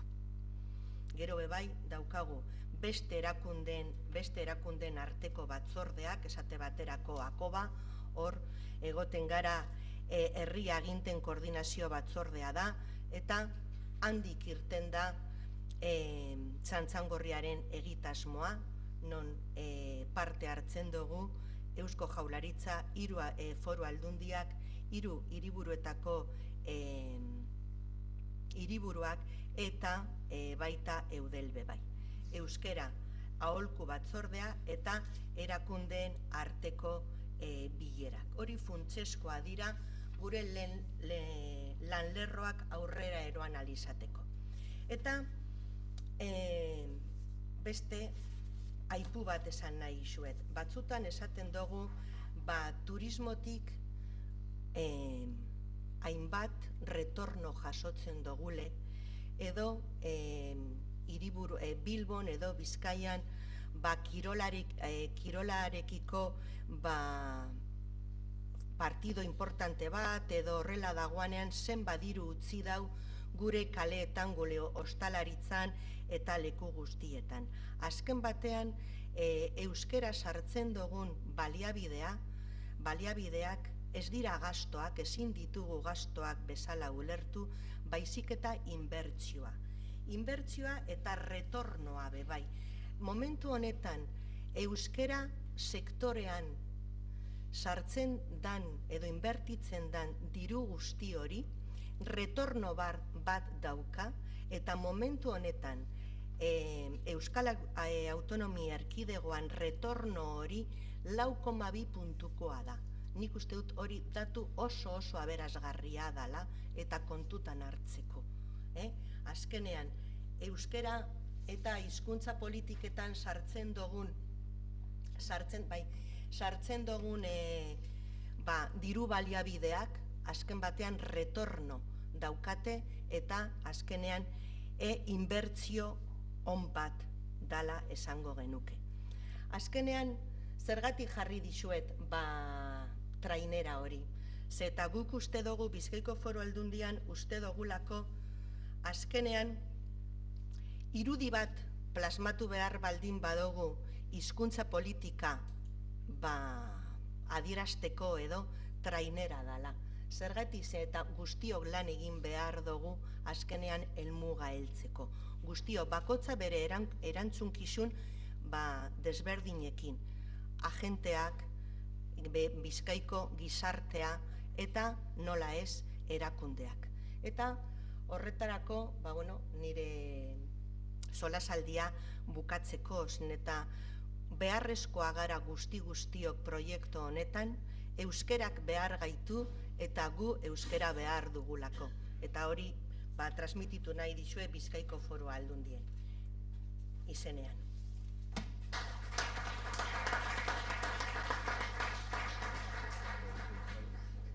Ona zatoz? Ala ez da zubea? Joseba Koldok zera abian jartzen duen bitartean, Mikel Irizar aurkeztuko dizuet eta aurrera egingo dugu. Bere konpromiso...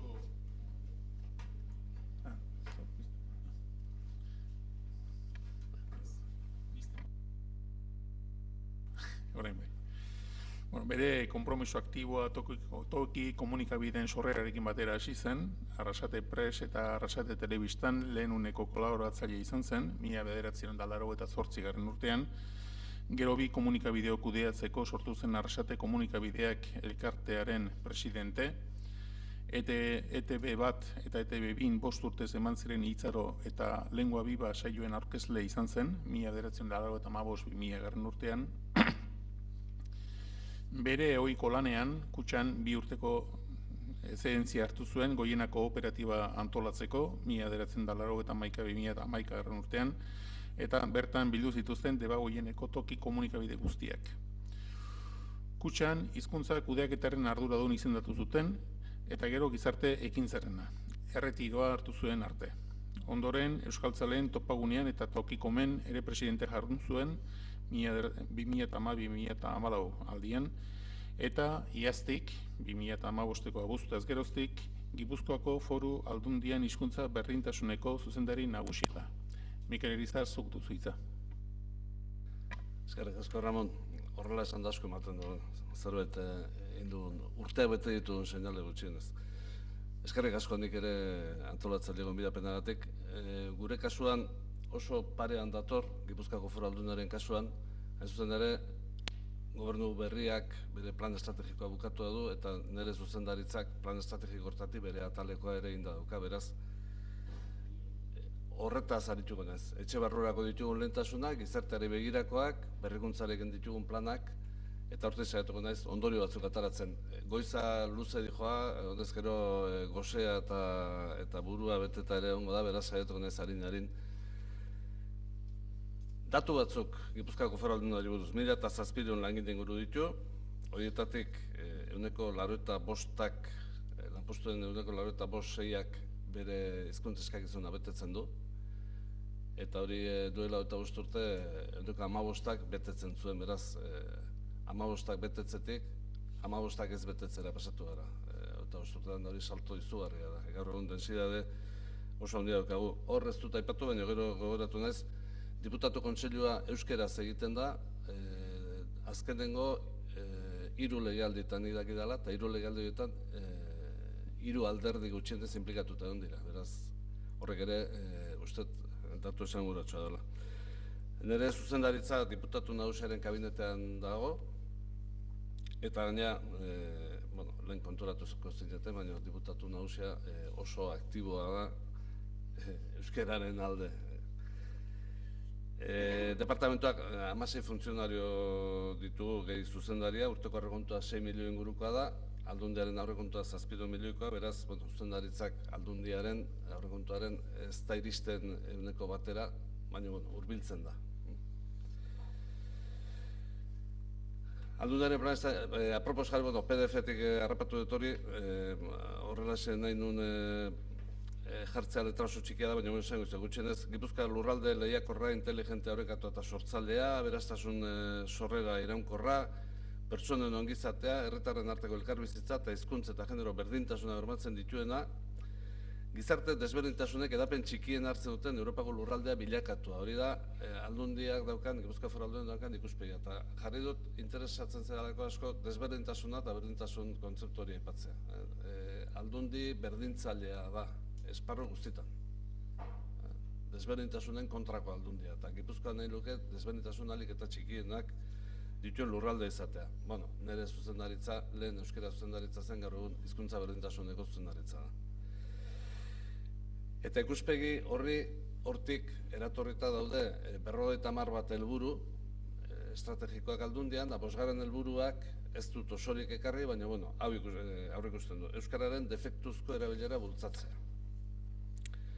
Defektuzko erabileraren kontzeptua berri samarra da, bentsat gurean, Katalunian gehiago erabiltzen da, baina da elebitasunaren da elebakartasunaren arteko tarteko kontzeptu bat. Ez da dena elebietan, baina ez da euskeraz eta kitxo. Da euskeraz bai, eta hortik aurrera ikusiko da. Ez da ezer izten, baina elebitasunetik harago dijoan kontzeptua da. Zergatik hori? Eraikitzen ari gara diskurso bat, euskararen alde orain arte diskurso euskaltzaletik hitz egin da, eta diskurso euskaltzalea ezinbestekoa du euskerak, eta euskaltzaleak ezinbestekoa ditu euskerak, behar-beharrezkoak, eta euskaltzale, zenbait eta euskaltzale gehiago egon euskararen egoera osasunak orduan dobe izango da.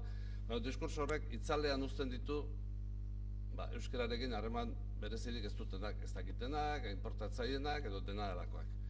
Eta orduan, eraikin nahi dugu diskurso osagarri bat, beste foko bat piztu, lengua itzali gabe, foko berri bat piztu, pertsona guztiak harrapatuko dituna. Eta pertsona guztiak harrapatzeko, behar da, pertsona guztiak partekatzen dituzten balioen gaineko diskurso bat. Nire zerbitzu buruak deitzen dio, diskurso republikarra deitzen dio, liberte, egalite eta fraterniteren gainean eraikitzen dalako, baina gaur gora ekarrita izango litzateke askatasuna, berdintasuna eta justizia edo.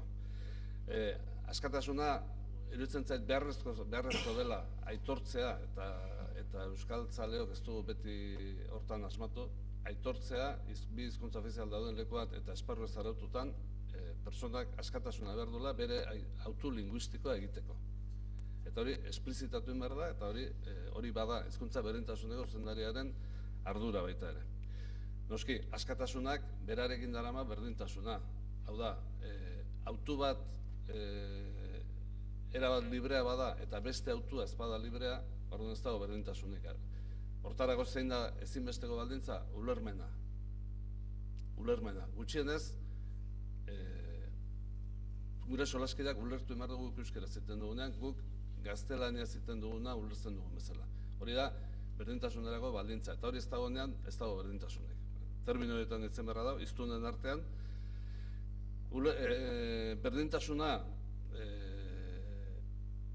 berdintasuna maila makroan, hori esan dugu, pertsonen artean, berdintasuna maila makroan ematen da oreka dagoenean. Ezin da berdintasun kualitatiborik, euskarak ezin du berdintasun kualitatiboa erdietxi, kuantitatiboa erdietxi gaztelan erekiko. Gaztelan baitu 5 milioi hiztun, Gipuzkoan derrigorrezkoa, legez derrigorrezko jakitea dan hizkuntza bakarra da. Beraz, horrek ematen dizkio indar, presentzia eta bar batzuk oso indartsuak, eta horre egongo direnak, eta hori ez dugu inoiz elebidunduko, behar dena da, referentzia, euskerazko referentziak, hispanofonia oso indartsu bat egongo den bezala, eta inertzia beti bere alde izango duna, sortu behar dugu euskofonia bat,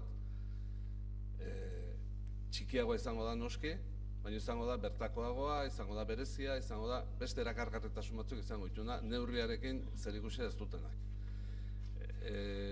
Zentzu hortan, eta hau hizkuntza ekologiaren diskursotik ere badator, euskarari eman behar zaizkio funtzio berezkoak, euskarak eduki behar du, berezko lan bat. Horregatik, gauza batzuk euskeraz bakarrik, edo nagusik euskeraz, edo defektuz euskeraz emar dira. Horrekin orekatzen dugulako hizkuntzen arteko hautua, eta horrekin bermatzen dugulako hiztunen arteko berdintasuna. Hori da, planteamenduaren atzean dagoen kontzeptualizazioa. Aldundiaren plan estrategikoa lehen ikuspegia eta aipatu ditut, azpihelburu batzuk markatzen ditut, hiru garbi, barrura begira zerbitzu lan eta komunikazio hizkuntza izatea, kanpoan udalekin eta eragileekin lankidetzan jardutea, eta ikerketari ematen dugu garrantzia handia. Sartuko naiz aurrerago, ikerketa, ulermena, gazten erabilera eta bar. Hortik eratorrita dator gure zuzendaritzaren plan estrategikoa. Hau landu dugu Aldundi Barruko modernizazio zuzendaritzaren gidaritzapean, lan indugu barruko eta kanpoko interes taldeekin, 4 hilabeteko lanketara eman digu, eta momentu honetan daukagu batzar nagusietako taldeekin da komentatu, azken ukituak egiteko fase hortan gaude. Gure plan estrategiko honek markatzen ditu lehentasun batzuk etxe barrura. Azken 2 hamarkadetan lehen esan dudana, Aldundian lan asko da ona. Gipuzkoako Foru Aldundiak bilakaera izugarria izan du, eta zenbait aldetatik eredugarri bada. Beste zenbait erakundetarago, beraz, ondo indako hori guztia indartu eta hobetu ingo dugu. Zeharkakotasuna gauden lekutik, diputatu nagusiaren kabinetetik, daukagu Aldundi osora iristeko gaitasuna, eta gaina borondatea ere bai. Behin aipatu zioten Kurdistandik etorretako talde bati harrera egiten ari ginela, diputatu nagusiaren bulegoan, aipatu zioten, eta hemen aurrekontua, eta 0, azalpen hemen bai genien aurretik, 0,86aren eta bar da, kurdo hau sartu zen diputatu nagusiari esan, hauek esan digute ez dala euneko batera iristen, da diru gehiago beharko luketela, eta kanpokoari nola onartzen zaion errezago, eta bar, entzun gure aldeko bitartekaritza bat entzun kurduak. Eta diputatu nagusiak erantzun zuen, hori ondo da, baina gure benetako helburua da, ez da zuzendaritza honen aurrekontua asko igotzea, baizik eta aurrekontu orokorrean hizkuntza irizpideak txertatzea. Beraz, zeharkakotasuna hortik dator, euskara zentraltasuna ematea. Eta baita ere, ari gara, etxe barruan kudeaketarako erreminta asko ari dira lantzen, kudeaketa estrategikoa, departamentu guztiek erreminta bakarrarekin aurrekontua kudeatzeko plana, emaitzetara begirako ebaluazioa. Eta guk hor txertatu nahi dugu gure jarduera, eta gure jarduera bikainekin lotzen dugu. Bikain sortu zuen jaurlaritzak, sortu zuen Euskalite jaurlaritzan enkarguz, FQM kalitate ereduaren gainean, izan zen erreminta bat kanpo ebaluazioetarako erabiltzen dena. Nik hizkuntza kudeaketan arduradun ezagutzenean ezautu nuen, da oso erreminta eraginkorra izan zen. Hain zuzen ere, kudeaketaren arduradun nagusiek erantzten dielako hizkuntzaren kudeaketaren ardura. Ez da periferikoa, baizik eta zentrala bihurtzen duelako. Jaurlaritzak badu asmoa bikain birmoldatzeko administrazioetarako eta bikain bihurtzeko kudeaketa tresna.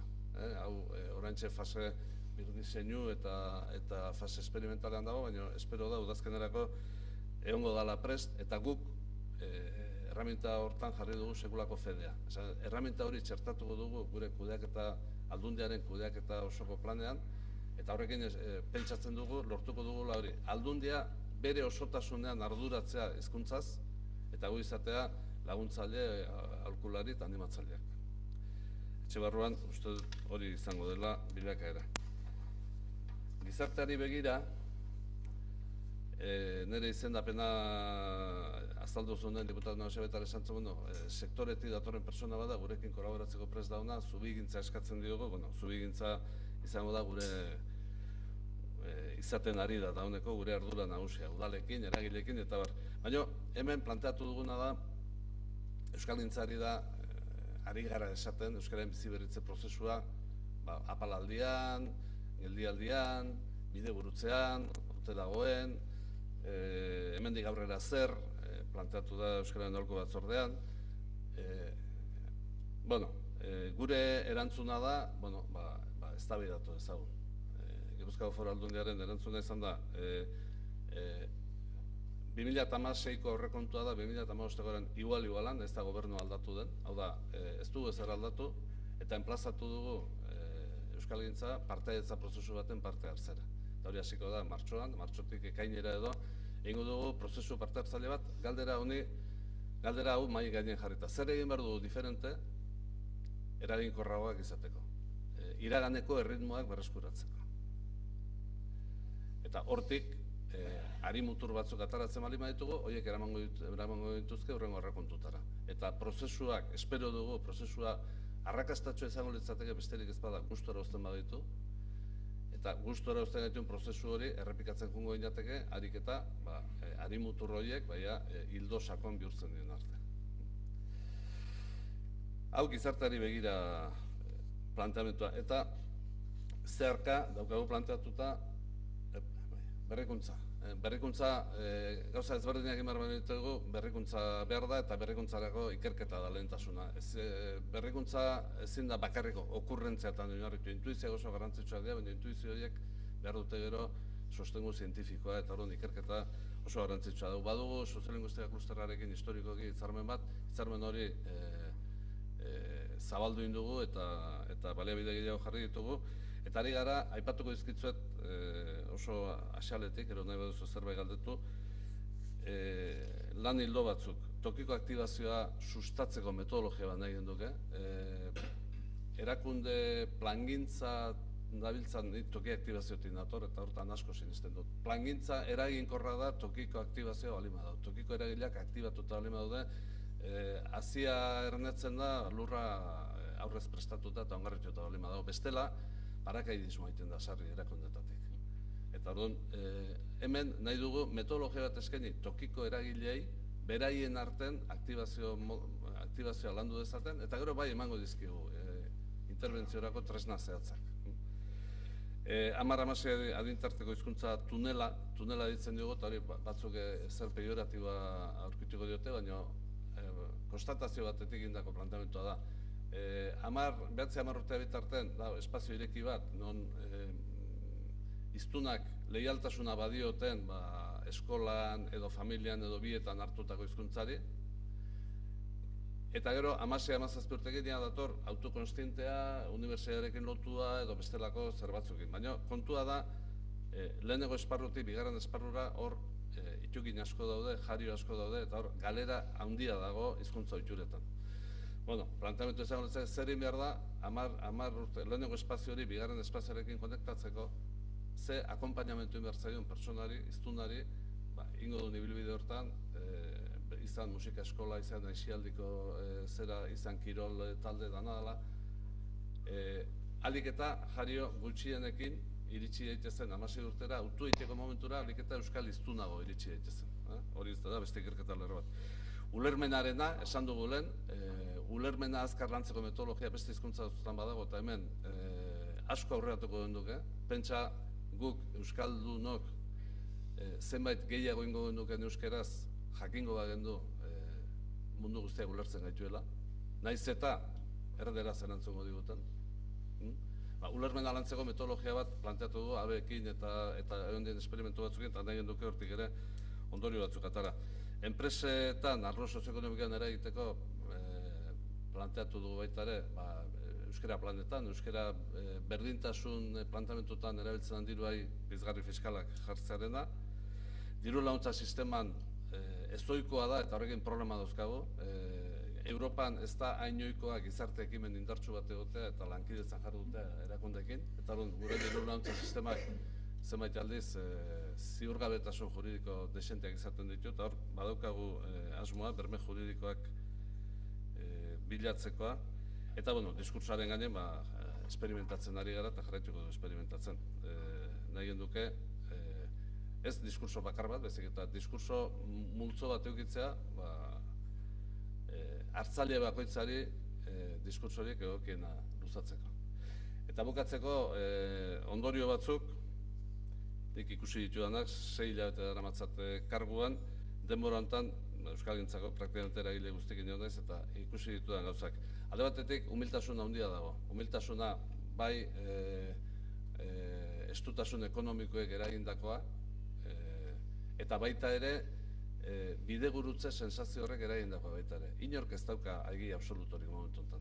Nondik jun, nola egin, hori zalantza handia dago, eta nik hori dana zorionekotzat jotzen dut, hain zuzen ere, humilen arteko lankidetza askoz ere posibleago ikusten dudalako arroen artekoa baino. Gainera, humiltasun hori eranzten zaio, nahi eta nahi ez, aro politiko berria edo deitzen da horrek, gaur egun lankidetza asko posiblea dira lehen etzien tokian. Gizarte onarpena ere nabarmena da, Jaurlaritzak HPS egin berri duen pertzepzioen, diskursoen, analizi hortan oso garbi dago, ze ideia ingurun dagoen, baina ideia batzun ingurun oso onarpen zabala dago. Gizarteak bi herenetik gora onartzen ditu gauza asko, bi herenetik gorako proportzioan. Beraz, hor ere badaukagu. Lankidetzarako aukera daude, gizarte onarpena daunik, akordio usaina, aste honetan argian artikuloa idaztea tokatzen zen, da justu termino horietan idatzi dut, baita ere, ikusten dudala. Eudelekin lehen esan dana, Eudel udalegaren inguruan, horiek danak dute euskararekin zer ikusia, danak dute euskara tal bat, UEMarekin ere ari gara, ia hori ere sartu daiteke nolabait akordio zerontan eta reziklatu, lehen dauzkagun erakundeak, reziklatu egoera berri ontara egokitu, eta hori danak erabili ditzazkegun. Gipuzkoatik daukagun ikuspegia da, Gipuzkoan ez ditugu dentsidade altuagoak hori berez askoz ere euskaldun nago garrilako bezik, eta higadura kanpotik barrura gertatu zelako neurri handian, eta neurri baten zor diogu, euskarari, zor diogu, alako laborategi, esperimentazio, aitzindari zentzu hortan dagozkion ausardia batzuk, ezta? Beti ere euskararen mesedetan izan daitezen, eta ezin da ahaztu Nafarroan egon da milakaera, Nafar udaletan eta Nafar gobernuan euskararen aldeko jarrera askoz ere sendoagoa dira, iparraldean datorren movimentua ere, movimentu indartsua da, eta nik uste horrek emango dula hango elkargoak, harrek ere oinarri municipala du, eta hango udaletan ere nabari da euskararen aldekotasuna, beraz, hor bateratuago jokatzeko aukerak datoz, eta nik uste horrekin lortu dezakegula, elementu ekin guztiekin lortu dezakegula euskararen inguruko adostasun zabal bat, eragile eta erakunde guztien artean, eta horrek berak eduki dezake segulako sortu dezake ilusio handi bat gizartean, eta horrek albidetu jauze handi bat egitea. Hori da nire ikuspea, eskerrik asko.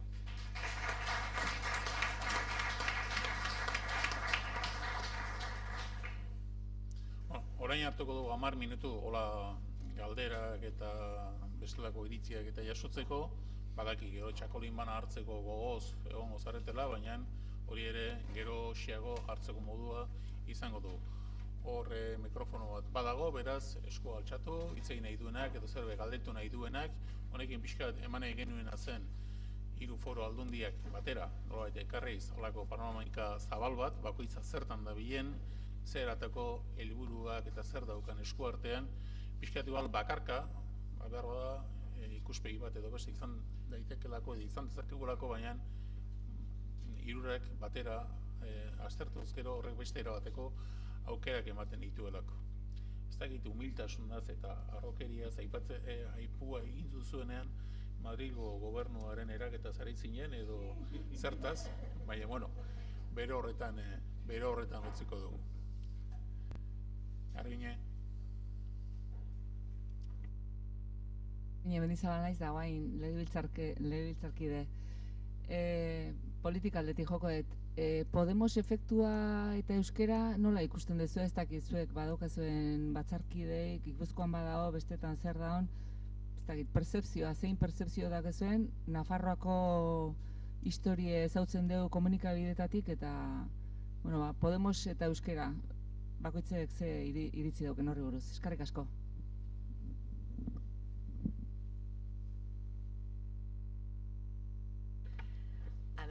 Egia da,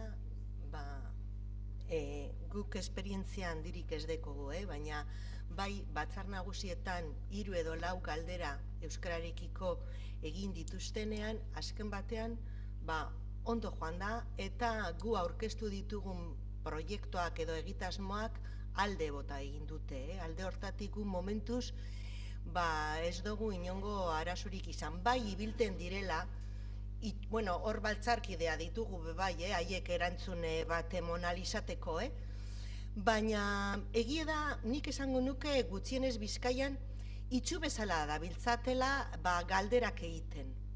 Galderak egiten, aurrekontuak eskatzen eta hori guztia, baina lehengo gunean proiektu bat aurkeztu genuenean eta horrela botoak gure aldekoak izan ziren. Nik dakidan arte, gero ez daki ja batzar nagusien barruan direzan tirabirak edo nik horiek ez ditut ezagutzen. Baina gutxienez euskararekiko jarrera edo nik esango nuke momentu arte positibo izan dela. Ia nik okerez banabila inara, lauetatik 2 euskalduna direz da, edo iage, bai. Bai. Osea, que Bizkaian hori esan aldo. Bai, Araban antzera, talde ez dira iruzpalau, ikustu direla 8 edo 7 edo ez nahi gogoratzen zenbakiez, baina badira, eta euskaran alde orain arte behintzat zalantzarik gabe. Agertu dira bai, gure sailari dagozken beste zenbait kontutan euskararekin agertzen dira baino kritikoago, kulturari dagokionez eta, ez dakit Araban sortu izan da ekimen konkretu bat, maia deitzen dena, eta horretan bai aritu dira, beste, ez dakit nola esango nuke, beste irizpide kritiko batekin, baina euskaranen bai aurrekontuetan zein ekimen berezirik ez dute sortu, ez dute, nik alde esango nuke gaur, baina zain ere, eta hori besteik enez eusartzen esaten. Bai, nik datorren astean dauka lehenengo itzorda behaiekin, beraz horre berak adierazten du, ez da behaien lehentasun izan. Batzar nagusietan, Gipuzkoako batzar nagusietan, euskeraz funtzionatzeko jera handia Mario jendea dagoen atzean da kontatu ezak Bizkaia gehiago, baina ohitura handia dago euskeraz funtzionatzeko eta ohitura horietara maso menos ikusten hurbiltzen diela, ez dute planteatu oraindik ere gai honetan Aldundiarekin konturik, dena den, nik bai jarriko nuke, nik uste gure erronka dela haiek ere euskerara ekartzea. Daukatena baliatuz, zubiak ereki eta haiek ere euskerara ekartzea.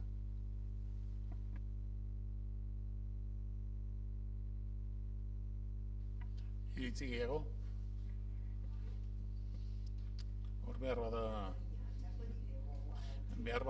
bada hauteskunde usaina urreratu gala, urrengoan nolabait alderdien ordezkariak ekarriko ditugu eta entzun ahal izango dugu haien aho eta Espainietatik zer uste duten edo zer pentsatzen duten gai honi buruz. Nola nahi ere, nola iritziak ematea libre den, nik uste dute Nafarroko errealitatea eta Euskal Autonomia Erkidegokoa aintzakotzat hartuta, iruditzen zaite bakoitzaren ibilbideak eta mugimendu bakoitzaren osaketak ere asko baldintzatzen duela momentu jakin batean har daitezkeen gai honekiko har daitezkeen erabakiak. Eta beraz, ez da gauza bera alderdi bat non ibilbide bat izan duen eta txikimendu bat izan dion hizkuntzari, eta nolabait oso korronte eta oso ibilbide diferenteak izan dituzten pertsonak elkartzen direnean eta hizkuntza kontuak lehentasunen eremuan sartu ez denean, eta gero aldiz hizkuntza kontuetan erabakiak hartu behar denean eta hor azaleratu behar denean eta jarrera jakin bat hartu behar denean, barduantxe azaltzen dira zuzen ere kontraesanak batzuetan lausoago, leunago edo indartsuago. Eta beraz nahi uste dut Nafarroan aldaketaren gobernuarekin eta gertatu dena handi batean hori izan dela, ezta.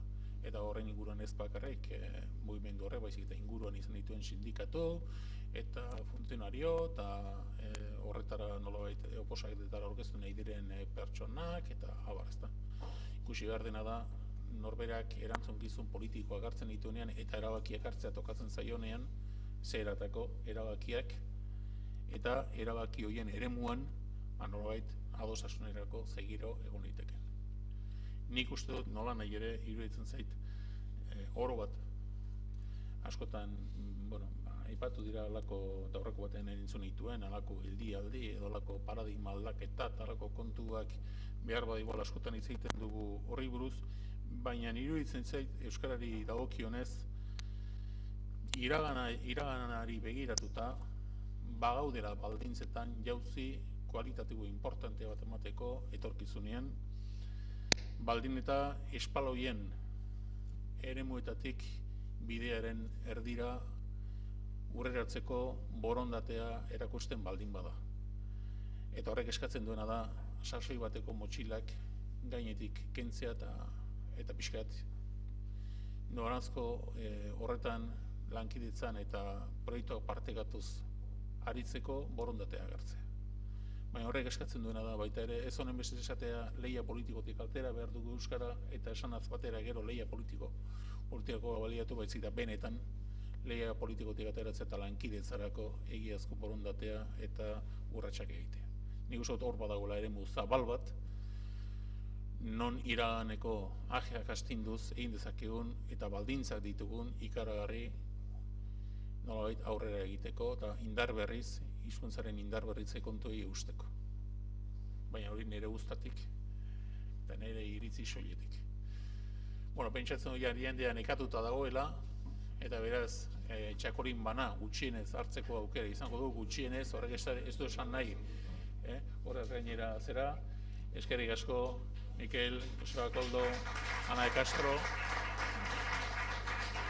antolatzaile izan garen Sabino Fundazioaren izenean, Zuzenbidearen Euskal Akademiaren izenean, Euskaltzaindiaren izenean, urreratu zareten guztioi eskerrik asko eta laster arte.